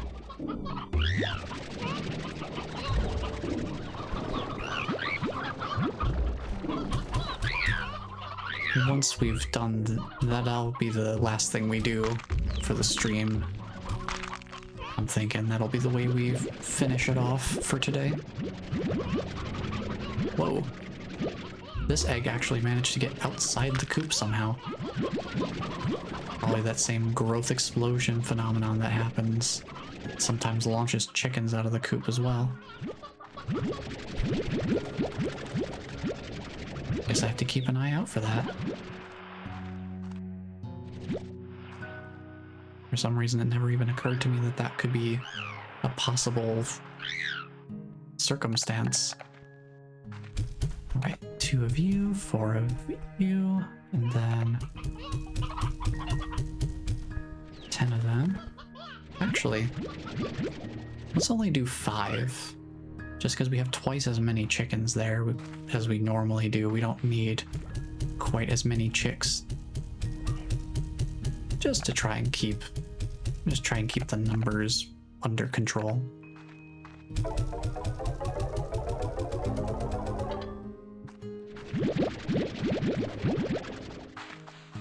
Goodness knows we do not want the chickens getting out of control.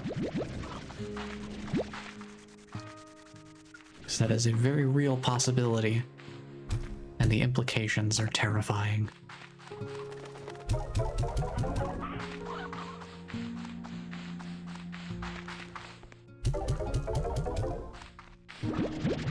Grab these plorts, and we'll head down to the tide pools.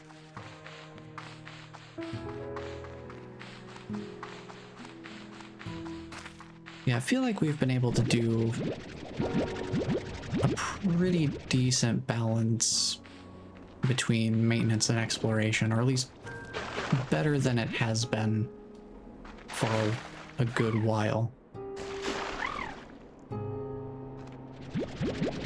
Now we're at the point where I can start just focusing on exploration while I'm away from the ranch and not be having the thought in the back of my mind to constantly being like, I need to go back to the ranch. How long have I been away? I need to go back. Things are gonna fall apart if I don't. I've been able to leave that concern largely on the wayside.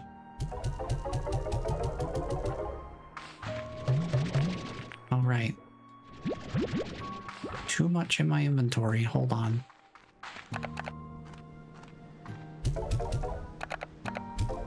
Drop those off and then I'll grab these real quick before he starts blowing them around somewhere.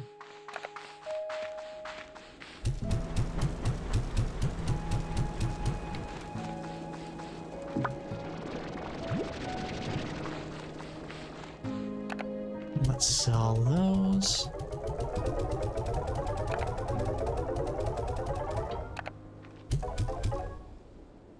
thing I almost could consider doing as an alternative strategy, if I wasn't doing the honey slime stuff, where I'm just getting so many honey plorts that I have plenty to spare at basically any given moment in time. I could set up puddle slimes in all of the different tide pool areas that have water and just use puddle plorts as a fuel source and just have all the warp depot stations over in the tide pools instead. If it weren't for the sheer quantity of honey plorts that we get regularly, I feel like it totally would be worth doing that, because I think the puddle plorts give a higher charge value. I'd have to double check. Oh, flutter slimes. I forgot about grabbing one of those. I was so focused on the hunter slimes. I completely forgot about them. That's not a big deal. I'll add it to my to-do list for next time.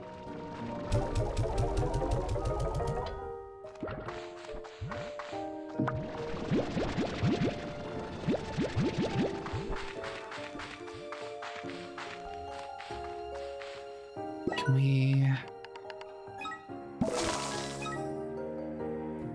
I'm not gonna put the auto feeder there.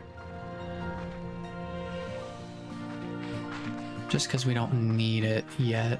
I don't want the drone filling up an auto feeder that's not being used. We already have one. We already have one that's not occupied. Don't need to be adding to the problem.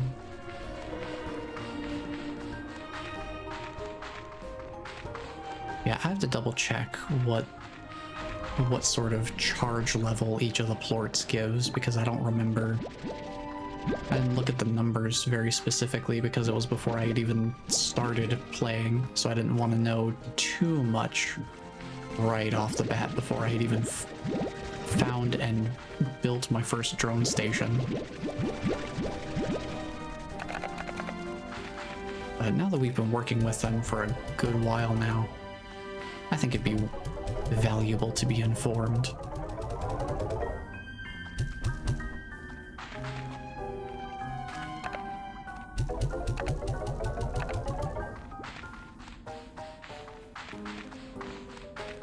Because yeah, different plorts give different amounts of energy. And I think it works off of a similar...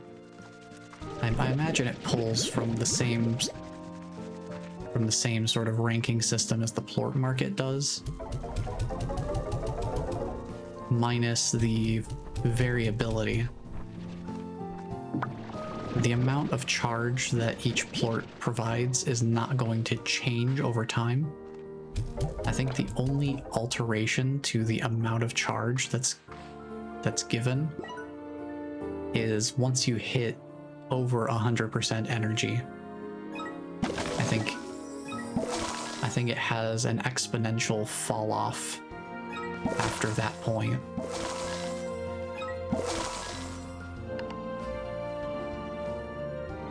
We can build the auto feeder on this one because I don't have a drone doing anything here, so it's not going to be wasting its time.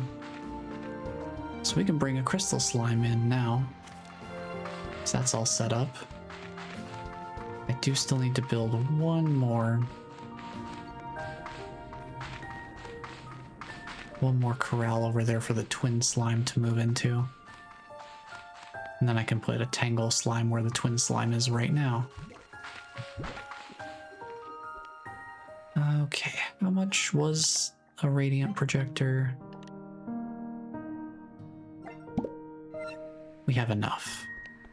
I am going to build that, and we'll go see what's behind the door. We won't have a ton of time to explore it, whatever's behind there, but we can at least kind of take a peek in there. I also noticed I haven't had any issues with... the blueprints unpinning. So I'm guessing it's probably a bug that occurs if you rebind the map key to the same button that also unpins blueprints, which for keyboard is the Z button. Because I haven't noticed it happen since I changed it back to the other key. Though I might just not be remembering if that issue has occurred since the last stream. Which toys were which again? Let me look at my list here. Nightlight was for phosphor slime. Oh yeah, the glow bugs for the flutter slime. Yeah, that's kind of weird. Just a little bit. I don't remember why glow bug specifically is flutter slime themed. Nightlight makes sense. I would almost think the glow bug would make more sense in a way, considering that it's also a bioluminescent creature. But I guess you already have... I mean, maybe if they made like a flower toy, that would work for the flutter slime. But then that could also work for the tangle slime, maybe? I don't know. I feel like tangle slime having the sun, relating that to photosynthesis, I feel like that's a close enough connection that having a flower toy for the flutter slime would still be thematically distinct enough to not be terribly confusing. Then again, since the tangle slime is very flower adjacent, considering that pollen weather is what causes it to spawn. Yeah, I can definitely see where the challenge of associating certain toys with certain slime types comes into play. But now we have this radiant projector. I'm gonna write...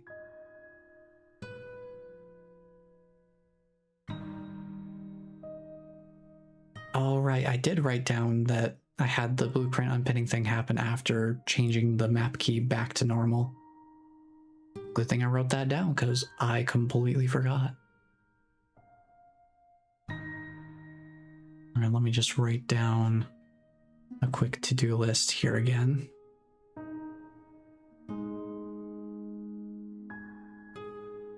I want to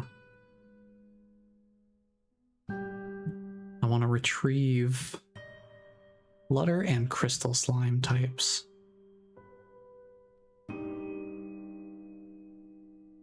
for the ranch.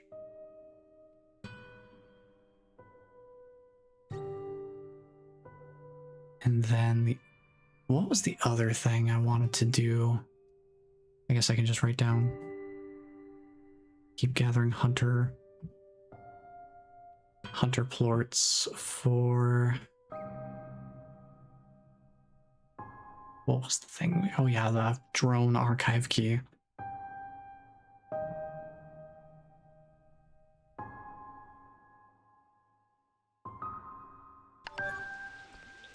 Just write that down before I forget, because I totally could forget.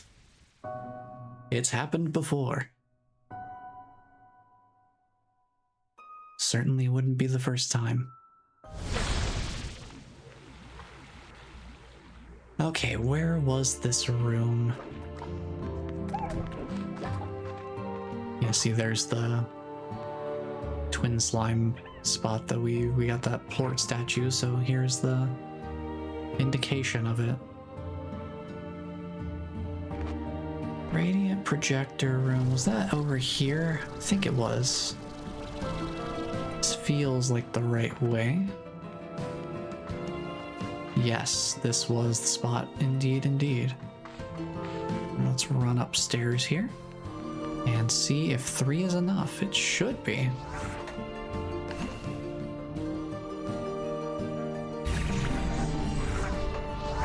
And then that that should open up the door down below.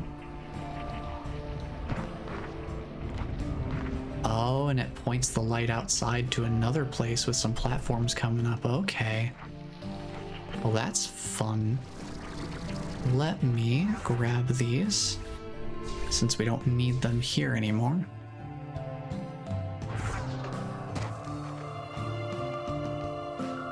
Oh, wow, you can see the Prisma core from here. Ooh, ooh, I think the end game is in sight, everybody. I don't trust that I have enough efficiency to get across that gap. Oh, let's not risk that right now.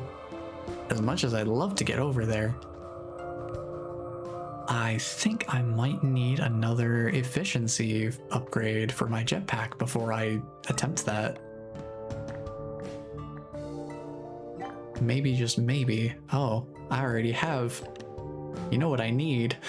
Power core. I just need more energy. Hey, let's go figure out what we need for that, huh? I see baddie plorts are on the list, so we're already kind of working on that. Oh, we got the door open. So we have another direction to go in, even if we can't safely approach it right now. I do have an idea, though. We do have that other route on the other side here that needed radiant projectors. Since we have 3 of them, we should be able to do something with this radiant projector puzzle. I just need to work my way around to the area over here. Oh, looks like it's having a prismatic disruption right now. Fun and fresh. Very cool.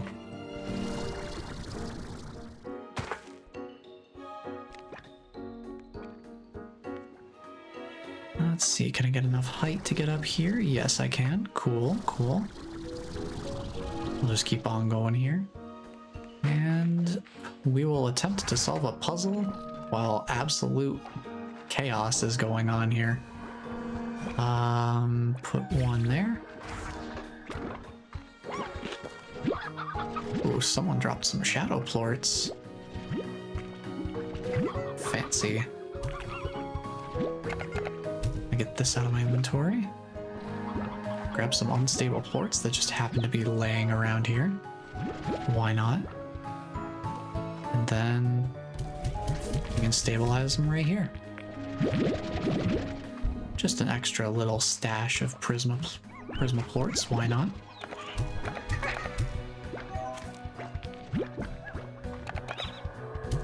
It's a fun little bonus while we're here, since this is already happening and we're right here. Put that there, that brings down the geyser, okay. Cool.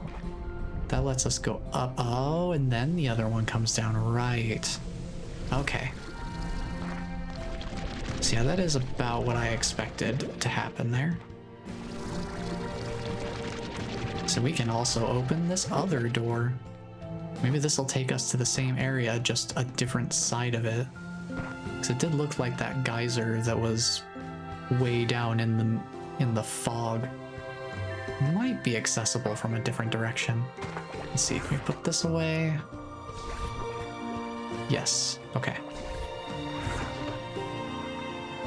So once we've activated these things, we don't need to worry about leaving the projectors in place to keep them active. They are a one and done type of situation, which is good to know. Kinda wish I'd known that my first time playing, during the early access. But, you know, by that point, because I was doing offline farming of resources, I already had more than enough to just build radiant projectors for each unique puzzle anyway. So it was not a big deal. So what have we got going on in here? Besides some more shadow slimes. Just doing what they do. bouncing around.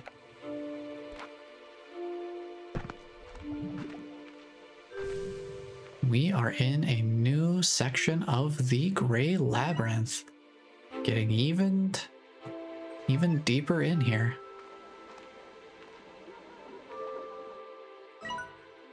And there's apparently a plort collector I didn't finish off there that I've apparently been near. Interesting.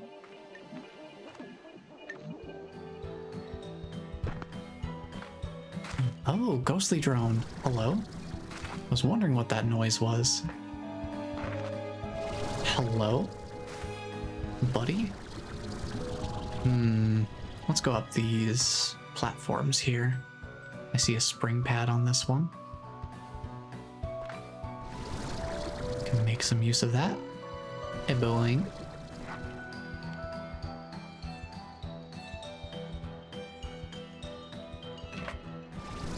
Might be able to grab ourselves another ghostly drum before we finish off here. Yeah, now we've got a whole new sector. Ooh, candied hen.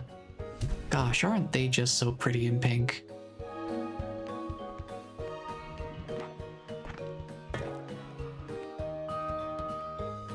Cotton candy chickens out here.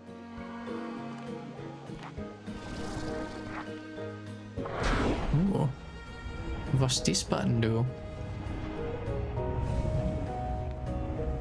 Oh, right. Oh, hi, buddy. How's it going? Come here. Nice. We'll mark it on the map. Give me a second to go mark that real quick.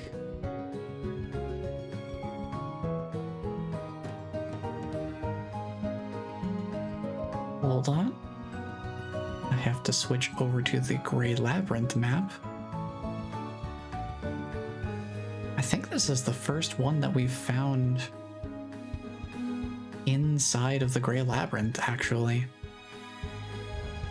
I don't know if we've just missed where the other ones are located, but this is the first one I've found in here. Let's see, where are we on the map right now? We're around that tower there, I think. Yeah, okay. That looks like the right spot there. I'll just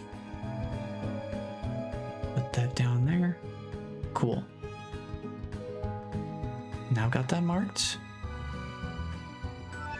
Handy that. How many of those modules do we have now? 2 of them. Nice.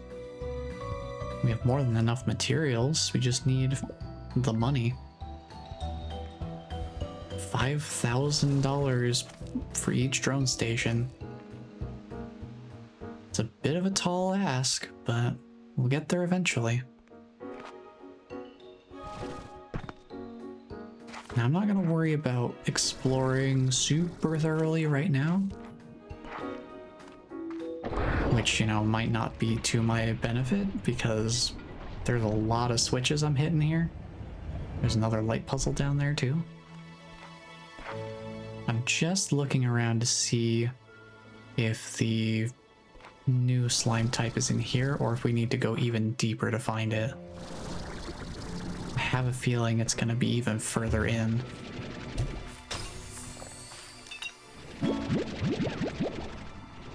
We got a new slime science material, the dream bubble. So that's kind of nice. Okay, real quick. We do have this light puzzle here. I can probably make relatively short work of this. Question is, do I have to have both of these active at the same time to make it happen? Looks like maybe. Let me try taking away this one. What happens if I remove this? Yes, okay, we're gonna probably need more radiant projectors for this then. Maybe. Yeah.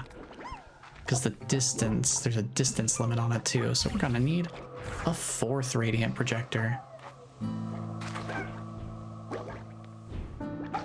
Because this puzzle looks like it's going to require a minimum of 4. Okay, that's fair.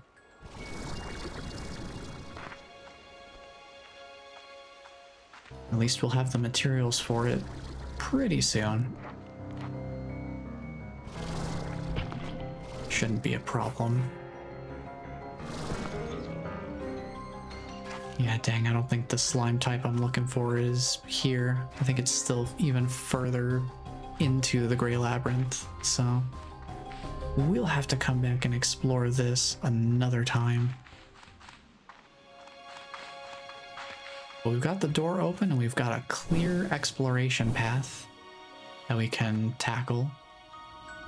We could go the other way too once we have some more energy upgrades so that we can actually safely cross the gap and I'm not crossing my fingers and holding my breath every time I want to try and get over there. Because I don't know if the amount of energy that I have is enough to cross that gap, and I'd rather not risk it.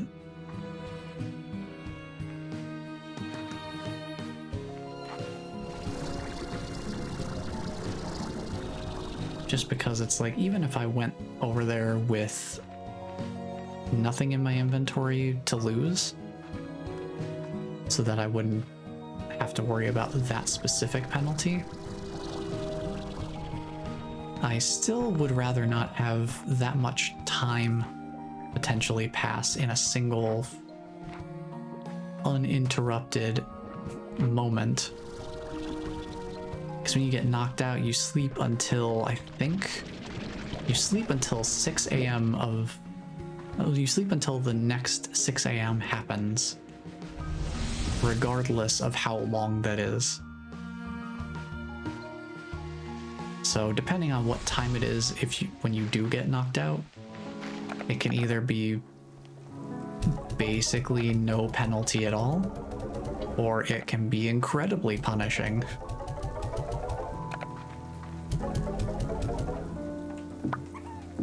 I suppose how punishing it is also depends on how much the passage of time matters for things like your ranch setup. If you don't really have much going on the ranch, then having that much time pass is probably not a big deal. But consider how quickly some of this stuff can stack up when I'm away for an extensive period of time. You can see where the problem comes in with having a lot of time pass all at once with no chance to really do anything about it. So that's why I prefer to avoid risking the whole knockout thing. Even if I don't have any items to lose, it's still gonna make time pass, which I feel like is a bigger potential consequence for me to deal with. Yes, we're gonna need another... I'm gonna need another radiant projector. Can I make that now? Can I make that now? I totally can. You know what? You know what? I'm curious. Call me a cat, cause I am curious. And I wanna go see what's behind this radiant projector door. I'm really gunning for this specific slime type, because I just want to get that corral back to being useful. Oh, that's maybe a little stubborn of me. But you know what? I have the resources at my disposal and I want to make use of them. And I can afford a little bit of flexibility on my timing. It's not like I have to end exactly at 4 every single stream. I feel like that much is pretty clear by now if you've been watching the streams for any extended period of time. But I want to go see what's over here. Because if this If this radiant projector puzzle leads to the next new area, then that just even further expands, one, our exploration potential, but also I'm sure the next area would have the Slumber Slimes. Guaranteed. Because I don't remember if maybe there is just a specific spot that Slumber Slimes would spawn in this area that's coming up here. Like if they are in here somewhere, just in a particular spot. But I know for sure that the next area has them. I just don't remember if this radiant projector puzzle, if this leads to the next area that I'm thinking of. I also have this geyser here. What? Why would I need to go up? I guess maybe to go over there? Maybe. Oh yeah, and there's that crazy distant balcony over there. Right, I forgot about that spot. I forgot that was over there, but it's immediately familiar to me again. This, that opens the door, so we should be able to just pick these up now. Because now the whole system is active. The whole thing has been activated.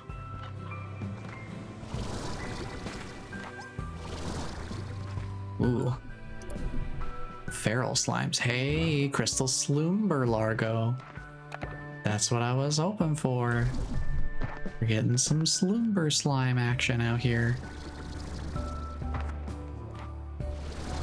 Just gotta keep moving here.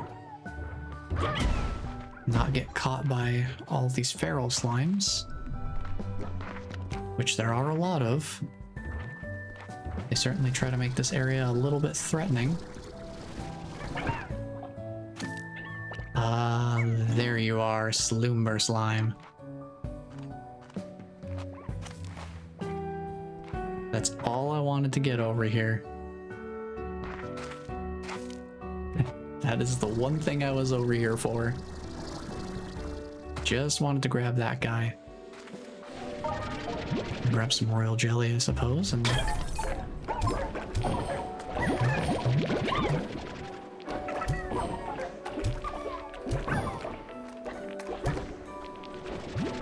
grab some more shadow plorts, why not?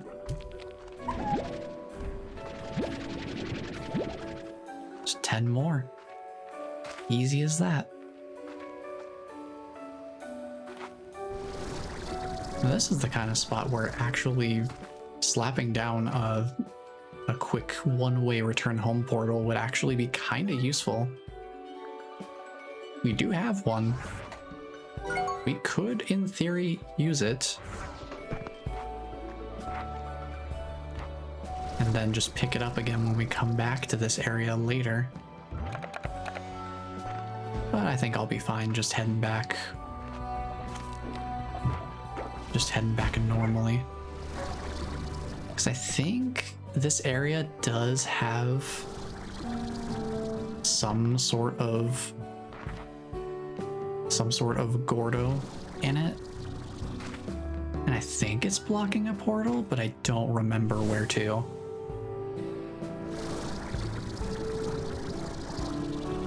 But I seem to remember there being a Slumber Gordo in that area.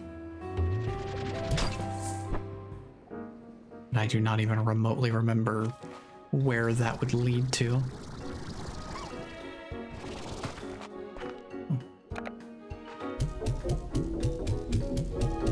Okay, so this will take 5 more. Alright, well, we got a head start on it then. That won't take very many more. And now we have it marked on the map too, which is handy in its own way.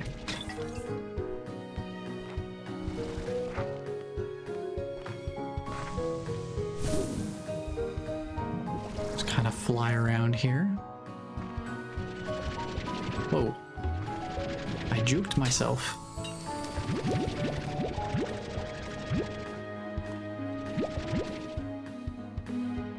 Yeah, there's a lot of area to explore here. Not the kind of thing I really want to, you know, rush through too much. I'm just kind of climbing because I felt like climbing. We'll come back here and do a more thorough investigation in the future. Not right now, though. I did what I said I was gonna do, and I wanna cut myself off before I just keep going further and further and further. Because I do need to figure out dinner plans and all that. As per usual.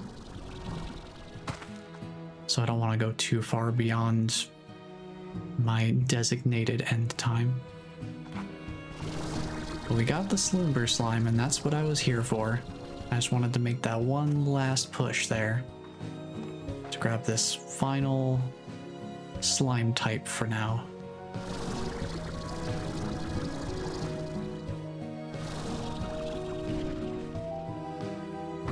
Stop here, and then we'll head up. Yeah, this is a pretty involved area processing wise, because there's a bunch of different slime zones. I imagine that's part of why it's processing heavy. Just because of all the different slime types all over the place. But we are back home. Oh, we've even got messages to check out. Ooh, we've got another set of emerald shrubs to set down. Okay, okay. And a coastal rock. Okay. That might be something we put down by the tide pools then, huh? Oh yeah, now that we have the cave open, we have like a cave pillar or something. Or did we just get a blueprint for it, maybe? Either way. More emerald shrubs means finding a new spot to put some. Where would be a good place for this guy?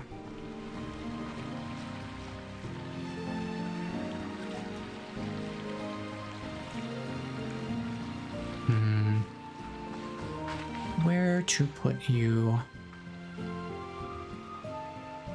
This is another gadget that seems to be similarly have similar issues to the rocks, where it does not let me put them very close to something.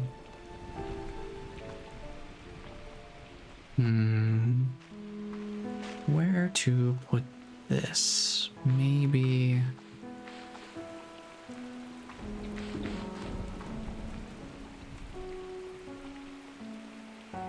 out here. There's something to fill in these little gaps here. Yeah, it gives it a little bit of greenery you can see out the bottom little portion of the window there. That's pretty good.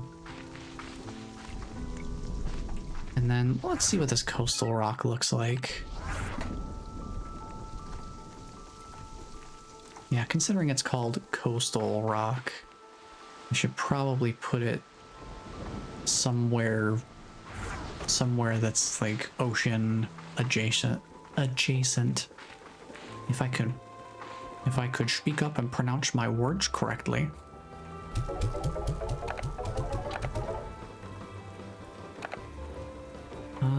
Okay. I'm not gonna do a whole maintenance round here, because I don't want to spend that kind of time right now. I just want to grab that one honey plort and get this guy set up. Right, you come in here. Slumber slimes are actually carnivorous, interestingly enough. But that makes sense as to why there's the candied hens. Alright, let me recycle these fruits here so that this can be pretty well filled. All right, cool. That's all set. I don't think there's any other business that I absolutely have to tackle right now. Anything else we can save for next time? I just really wanted to make that final push for the Slumber Slime.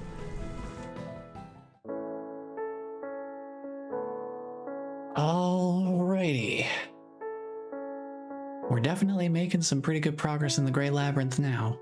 We've got a couple of new areas that we have opened up now and we can explore further into. And now that we have Slumber Slimes, I can add something else to my to-do list. We can...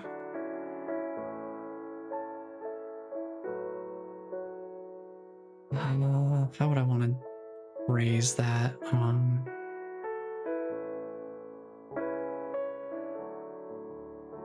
Let's see, bring Plort to Slumber Statue.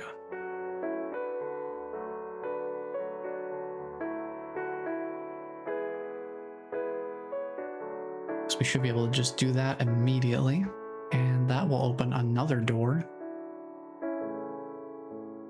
Oh yeah, the other thing I wanted to write down, keep upgrading energy maximum. Because we need more maximum energy than just, what are we rolling with right now? 150? We definitely need more than that. Even if it's just for that one gap. Just having more energy will make jetpacking a lot more comfortable. Gives us more time to make distance or decide on our landings. So we'll keep working on that moving forward as well. So we've got 4 things on the to-do list and probably more that I just don't remember immediately. No, the music. Oh no, it's the... Oh no. No, dude, I'm gonna cry. I'm actually gonna cry. This is... It's like a piano ballad rendition of the credits music from Slime Rancher 1. God, that song makes me so emotional every time I hear it. It's such an excellent song. It's been a long time since I've listened to it. I don't remember the precise name of it off the top of my head here. Let me just pull it up real quick, just so I can share the title.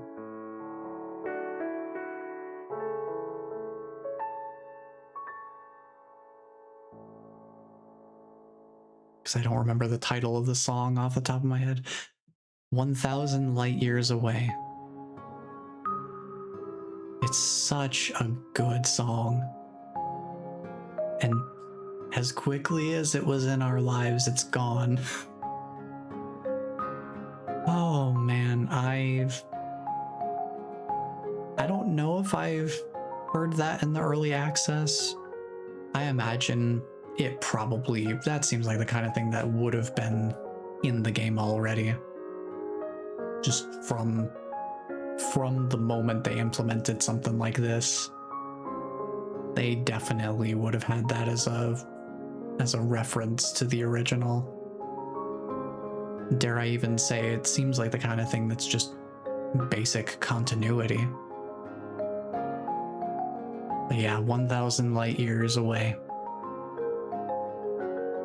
I think I'm gonna take a listen to that after I'm end the stream here. Now that I'm reminded of its existence, I have to indulge again.